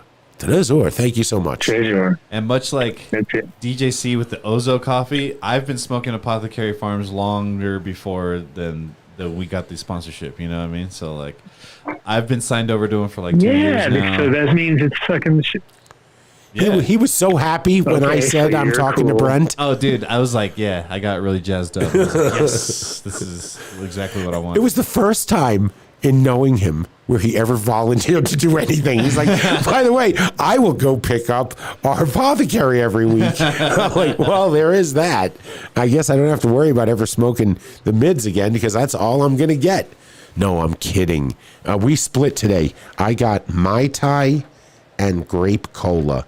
And even though grape cola is a batter, it is really fucking good. It's, you ever take you'll take a dab of something and it kind of just never finishes. And you're like, man, this has to be finished. What the hell's going on? This is like you pull one really nice hit out of it. You put the Q-tip in and there's nothing in there. There's no chaz to pick up. They have their extraction method down. And I got to go in there. I wasn't prepared for what I saw. There's like 90 different strains on the shelf. Yeah, today they were all stocked up, man. I got you all the swag. I got all the good stuff. That's all. What did you get for yourself? I got GMO ambrosia. Oh, motherfucker. Boom. I don't have GMO ambrosia. Look at that bad boy right there. You gave me an extra Mai Tai, you fucker. Yeah, it's good. Aw. Oh, I already scooped it into one jar, dude. So, I mean, you know what I mean? Like, Adam, really? Can we? I got an older one. I got some other ones. I still had a black cherry garlic ambrosia. Oh, that's old. Yeah. OG. I'm surprised And we didn't ask David about his 45 grams that he got. I mean, I would have enjoyed seeing that jar just to where it was when he got it and how long it took to smoke down to that. Because seriously, you apply the Adam Dunn factor to it, it would have taken you a month. That I'm very confident of, right? Yeah, no, especially because if they were in 45 little things, you would have smoked. You would have ended up with jars that were like that, or they were just all fucked up, and you couldn't. They didn't buy him 45 jars. It had to be several, just big jars. But yeah, if you want to concentrate, you're gonna go hit up Apothecary Farms. They got Finish the that DunnDeal. shit. It's $25 for a gram of ambrosia and an infused joint. There you go. Boom. Bam. Oh, hit the. Wait. What do I do? Hit something. No, not that's the wrong one. No. No, why not that one? Wait, no, that is a nice one. And the deal of the day is. Oh, wait, no. Sorry, I'm He's learning. really high. There we go. God. Now we're talking. Oh, my goodness. I'm starting to learn. Vinny. All right. $25 gets you a gram of ambrosia and an infused joint at any of their 3 locations in Colorado Springs. And it's really hard Pueblo. to find a boo-boo gram in there, man. Everything. Whoa. A boo-boo gram. A boo-boo gram? Yeah, that's what we call bad concentrate. Boo-boo. Oh, that doesn't happen. That doesn't. There's know, nothing not you've there. ever given me, even though I know you take the best for yourself. Don't worry about it.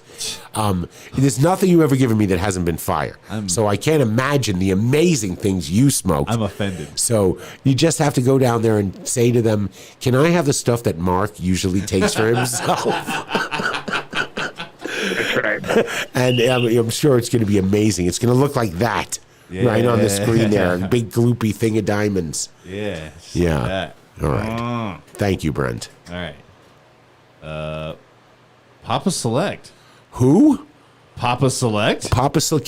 Get me a hat or get me Oh, So no, they sent a big box of like wearable swag.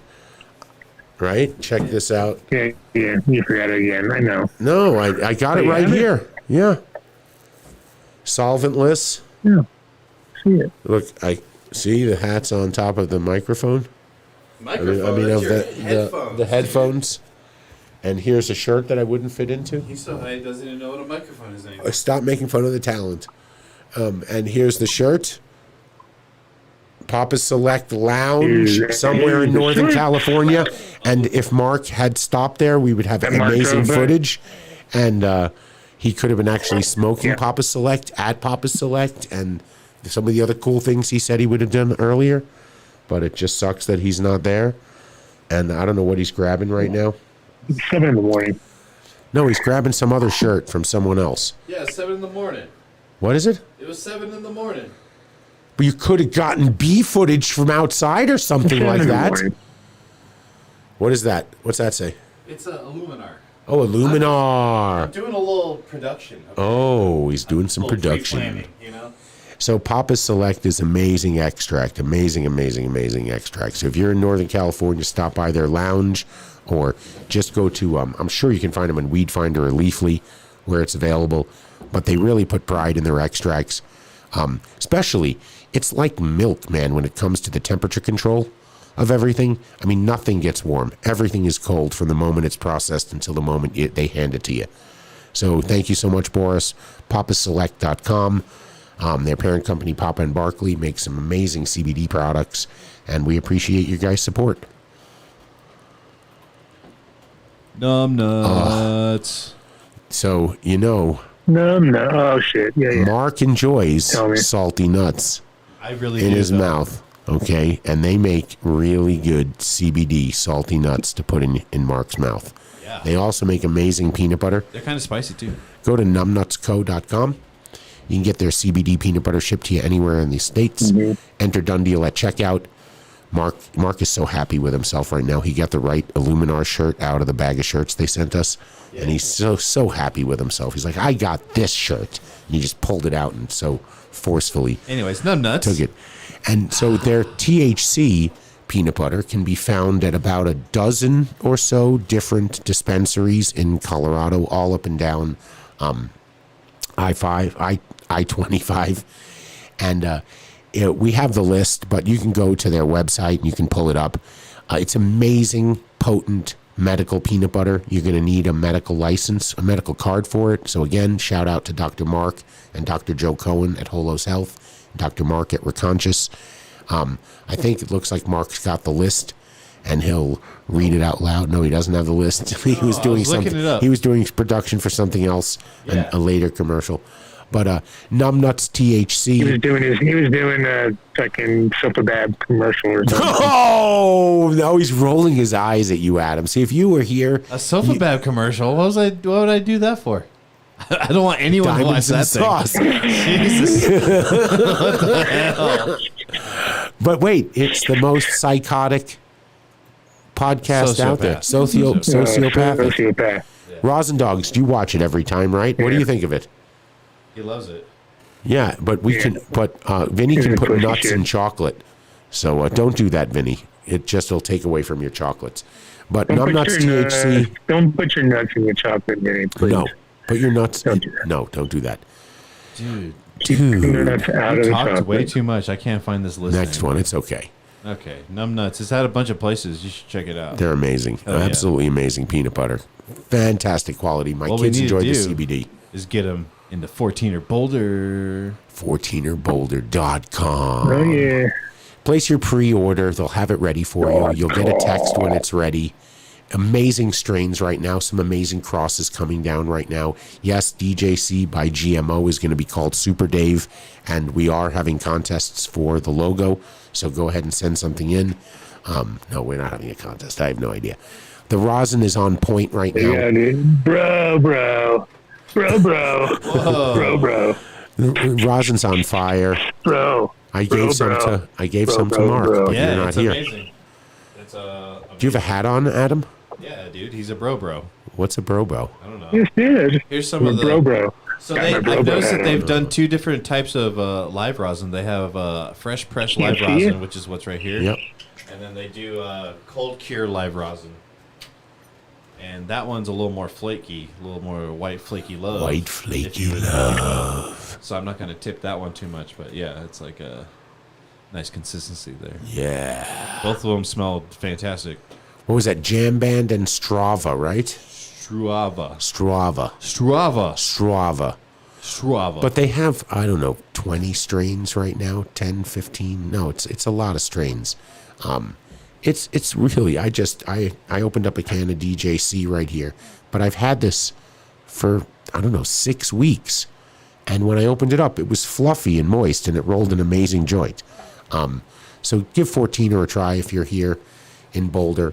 Go to 14erboulder.com.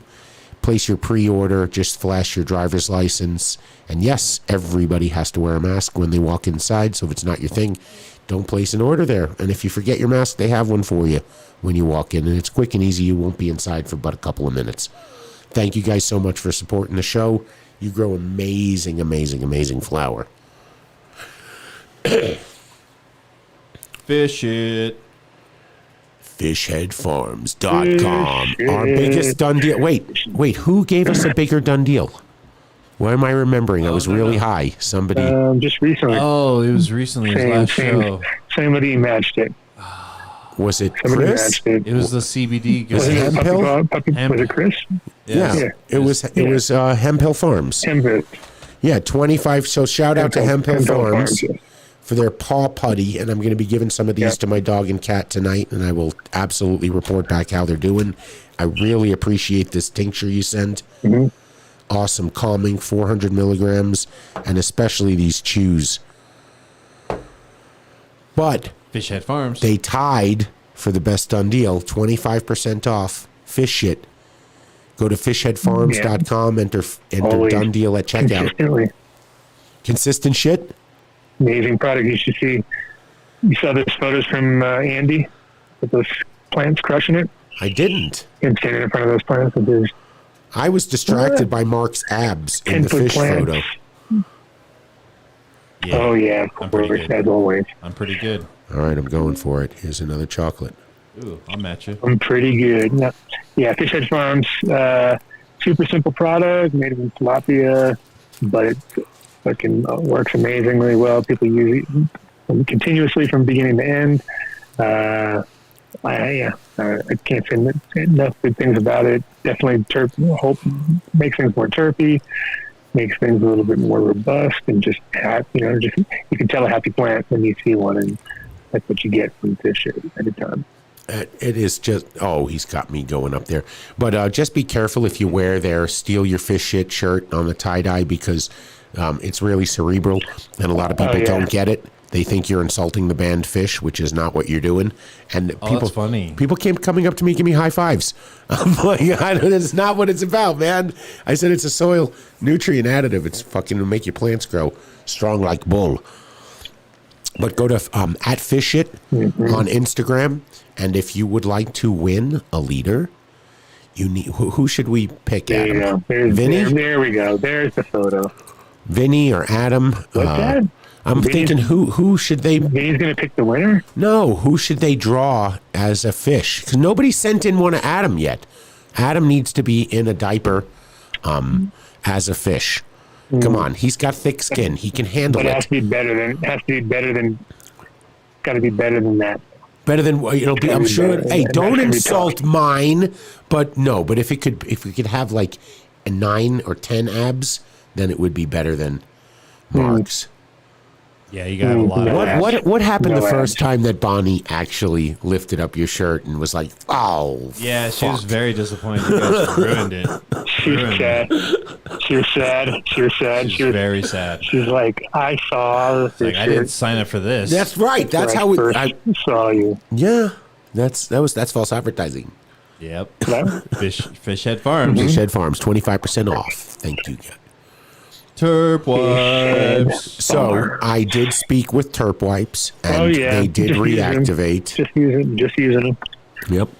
Go to terpwipes.com/DunnDeal, and it will calculate a discount right there. I went there. I checked it out. It works. You don't need to enter a promo code. Just go to terpwipes.com/DunnDeal. There's an active discount there. I think it's 15%. I don't know. If you look, you can figure it out. Maybe. You know what hasn't happened today? Oh, you didn't have to use it. No. Yeah. Didn't have any glibbity globbities on me. I didn't stick my hand down here and you hear... I still need to hit that mic stand because it was like still stuck to the thing. That is like, stuck right there. I tried to move it. It would not move. Okay.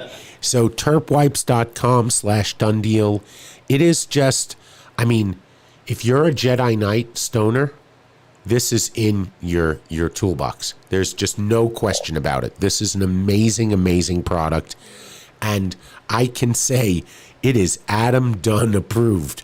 I have watched this guy clean up the spill of spills and in a chapel. He's abused some turf wipes for sure. With the turf wipe. It's an amazing product. 4 times the size of a regular alcohol prep pad, and it probably does 10 times the work. So we thank you guys for your support. Again, an amazing, amazing product. I love this music. Yeah, this is Luminar, baby. They bring you a UV infrared IP67 cable logic, iLogic 8, increased root mass, reduce stretching, and improve aroma and taste.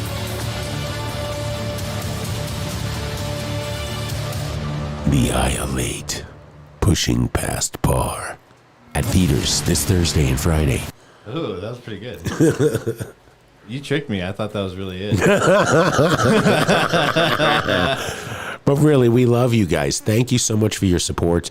We are going to be having Eric, Scott's partner from Illuminar, on the show next Friday.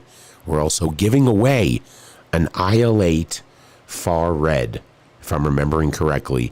And I believe it's like a grand lamp. So there is no reason why we shouldn't have 100 email to DunnDeal at AdamDunnShow.com. Just make sure you include your name. No, you don't even need your name. You need your phone number, and you need to know the word of the month. I mean, a name's good. I mean, name will help. So, you know who we asked. What happened to? We had people used to write us poems. Oh, we need to and songs and. Yeah, what happened to that? Where are they? Come on. Oh, they used to love us. They used to love us. What happened, Adam? They used to love us. So really, send us an email at DunnDeal at AdamDunnShow.com. I blame you. Okay, Yeah, I'll take it. Yeah, that was yeah. They were way cooler before you came around. Right.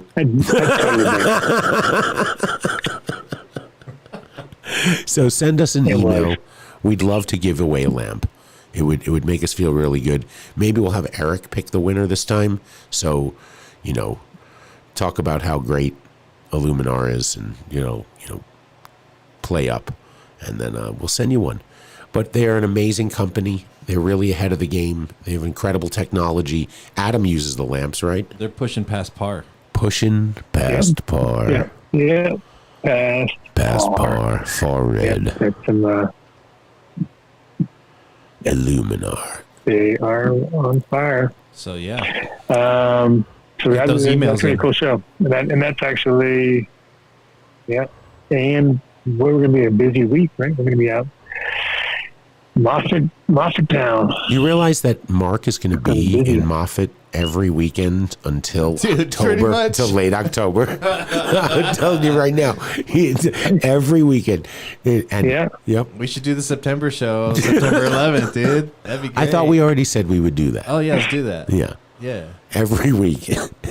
They're gonna live stream my set and everything too. Like, who's gonna live stream your set? I don't know. The people throwing the Harvest Fest. Like they're gonna have a Twitch channel or something like that? Yeah, something like that. All right. Yeah. I wish there would be hundreds of thousands of viewers. And will you wear an Adam Dunn Show shirt? Or is it going to be diamonds and sausage? Oh man, I guess I should wear an Adam Dunn Show shirt. You probably should, right? Diamond sausage. Yeah, we need to. I need to make a diamonds and sausage shirt. And I was not farting earlier. He totally made that up. Just like I made up Douchey Dave Drive. He totally made that up. He might have been farting and he tried to pass it off. But I'm wearing headphones. I couldn't hear anything. But thank you, Illuminar. And then this is when we roll into seedsherenow.com. Thank you, James Bean. Are you still with us? You too now, James Bean. Seriously, how many? 4,000? How does he manage that? I mean, what if that's just a nightmare of cataloging. Do you think it looks like a card catalog from the old library days? He's got a good crew. No, he's got a great crew. That's just the deal anywhere. If you want to run a company like that, it's not a one-man show, that's for sure. He's got Dusty in charge, and Rob and all those guys, and they're all working hard and keep the orders in order, which is, that's one thing. But also any kind of customer service, stuff like that, they're on point, which that's what it's all about. It's all about the customer service that follows through, and that's what it's all about. I'm sorry, Paulie's on the isn't he your guy, your inappropriate guy on the show that we used to follow around, and he used to walk us into porno that's stores? Finkelstein. He's Finkelstein on the thing. Oh, okay. Who was the guy that walked us around into the sex shops in Denver? Oh, that was, his name's Paulie B. Okay. Not this Paulie. Got it. All right, this wrong. This is Jesse Paulie. I'm sorry. I thought you were someone else, but I have an excuse. A case of mistaken identity. It happens, but I'm really high. What's your excuse? Well, look at all these breeders at seedsherenow.com. Oh, my God. Seedsherenow.com. Capulator. Are you going to ever do a collab with him, man? What are you fanboying over there? No, I want you to do a collab with him. I told you. I saw the line he had. He's really amazing at what he does on social media. That is the stuff of legend. Mm-hmm. To get people to wait online that long, I am in fucking awe of him with something like that. So I say again, let's do a collab with him. And then Mike Denver will be online for 18 hours to wait for the release of the Dunn capped. There you go. Yeah. It's finally done. Yeah. It's capulity done. Captain.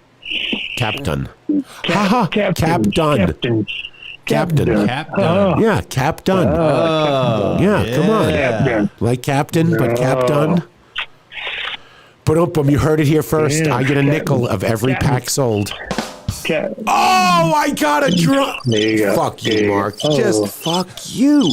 Fuck motherfucker. Goddamn. The insubordination is just this fucking high. I do like that THC logo, though. Mm-hmm. Did you design that one? THC? Yeah, you did that one. What? Yeah. Adam did that one. Yeah, I sat with my friend. It's funny because when I did it with my friend, he was like the computer guy, and he was super tired, and he was like, we stayed up for like 5 hours, and it was like, change this, do that, do this, do that, make it like this, now make it like that, now switch it around, now flip it over that way. Oh my God, I drove him crazy. He was going nuts.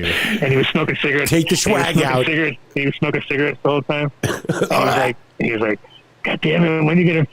And I'd be like, nah, it's not really ready yet. I think you need to do this.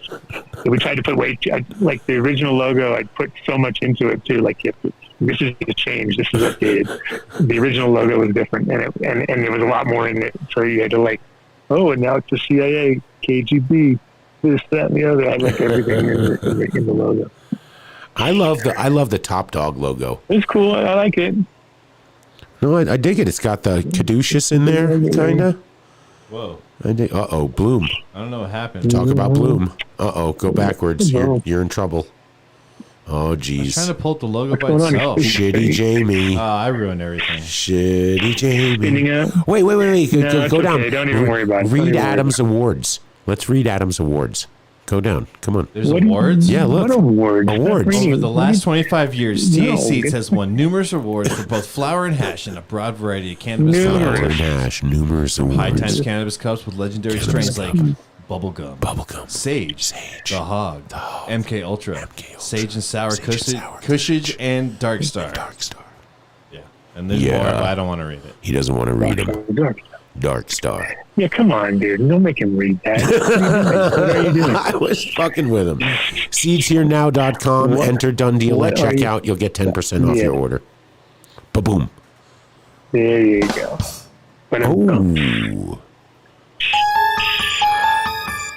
And if anybody gets down here, I'm sitting exactly the same way. Adam, you shouldn't have left a whole bunch of gear in this room. I have Mesa Mist. I know. Sorry. Desert Python. Mm-hmm. Sage Master but do they actually have names on the inside? Look on the inside. Look on the cover. Look on the inside. Do they have little names on them? Because those are the ones that need to. They're all accounted for then. That's why they're stuck there. I'm stuck here. What? Yeah. Oh, they were unaccounted for? They should have. They're accounted for. No, they are accounted for. They have names in them. I think there's one.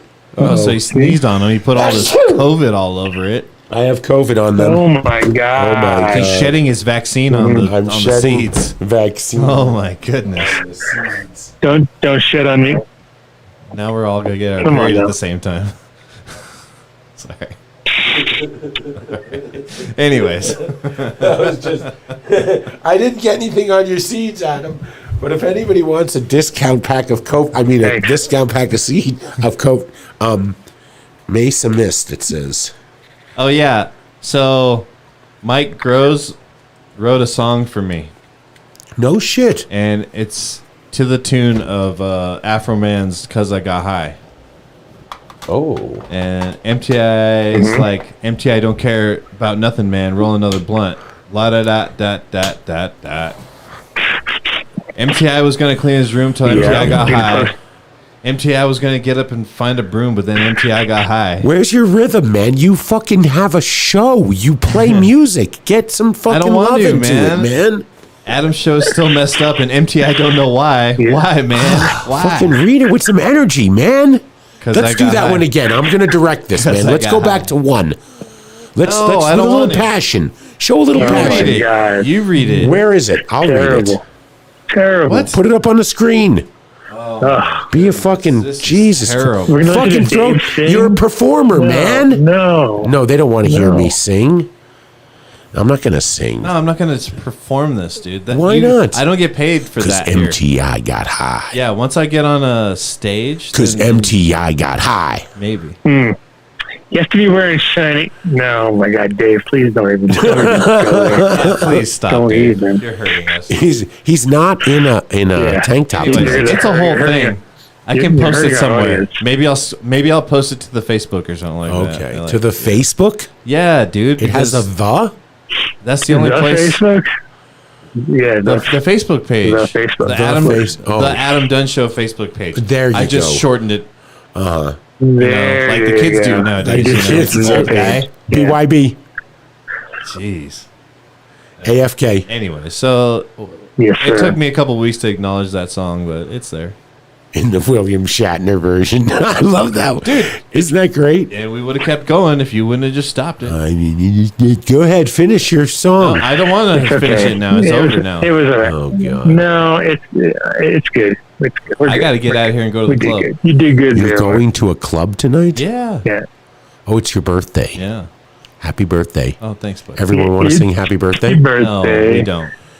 They say it's your birthday. no. No. Wait, there was this one time at a Dead show where somebody had a birthday? Born in the USSR. Yeah. Is that what it is? Oh, yeah. Never mind. Was that in band camp? That was that in band camp? Hey, Absolutely. shout out to Colorado Area 420. Yeah, we're going to be there next week. Next week, well, Mark's going to be there tomorrow. Yeah. Next Oh Friday. yeah, and next week we're gonna have the Crestone Energy Fair guys back on the show because we're gonna be there live that weekend, checking it out after our show. But they're gonna be it's gonna be a pretty cool episode. Looking forward to it. And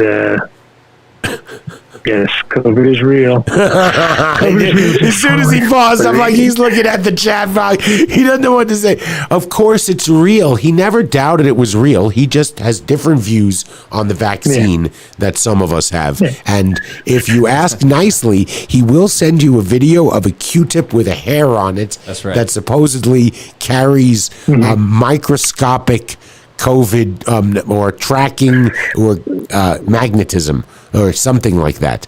But it's a Q-tip No. with a thing on it. No. Well, it wasn't a Q-tip Yeah. with a thing on it? That's the exclusive. It was.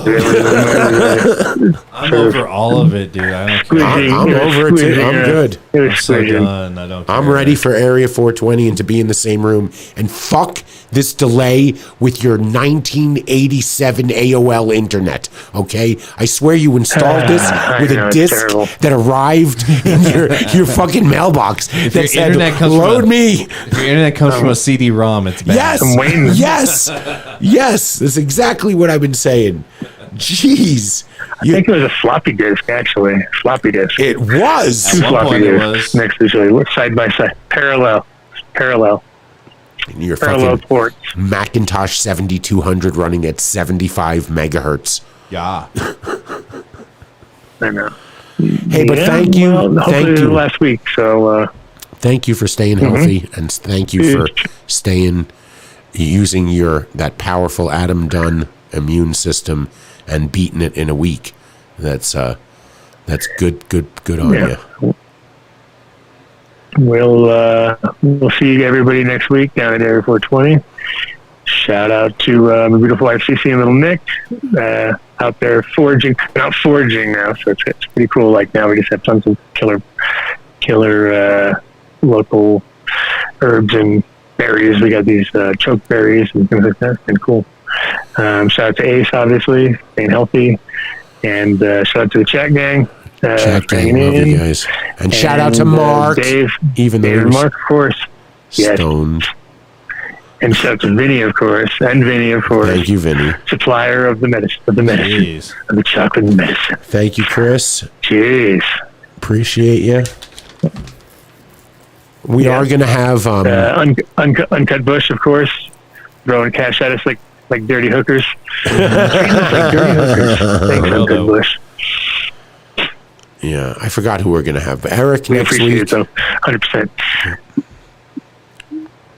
Yeah. Who else? We had somebody else too. Didn't we have somebody else lined up?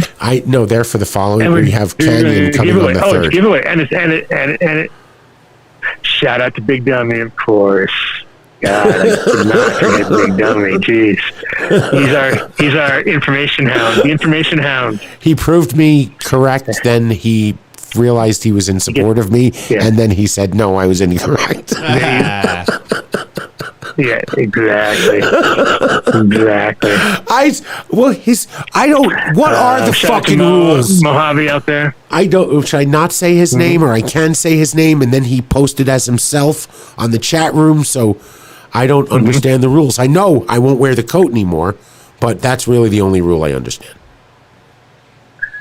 What can I say? Exactly. Shout out to Tony Baloney, keeping us all,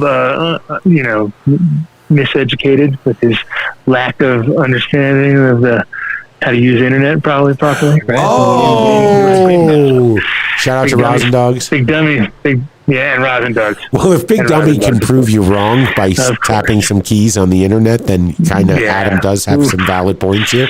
So don't hate. Don't hate. Yeah, you don't want to let. Big Dummy took your fire. All right. It's all because we doubted you. It's all because it's so easy to doubt Dave. That was the best. Why is it so easy to doubt me? If it wasn't you saying it, because you said it and we all doubted it, so everyone went into full steam. How can we prove Dave wrong? Right? I'm only wrong a few times a day. No, it's all good. The most important, from when you open your eyes to you close your eyes. That's exactly it. Just those moments. Just for those moments. Right. Just those moments. All right, guys. I'll see you next week. Looking forward to it. Looking forward to seeing you in person. Peace. Practically every one of the top 40 records being played on every radio station in the United States is a communication to the children to take a trip, to cop out, to groove. The psychedelic jackets on the record albums have their own hidden. This is a special question. We don't want you to smoke genetically modified ganja. We want you to smoke the real thing. We want you to smoke the natural herb. Some call it marijuana, some call it sensimedia, some call it lamb's bread, and some people call it ganja.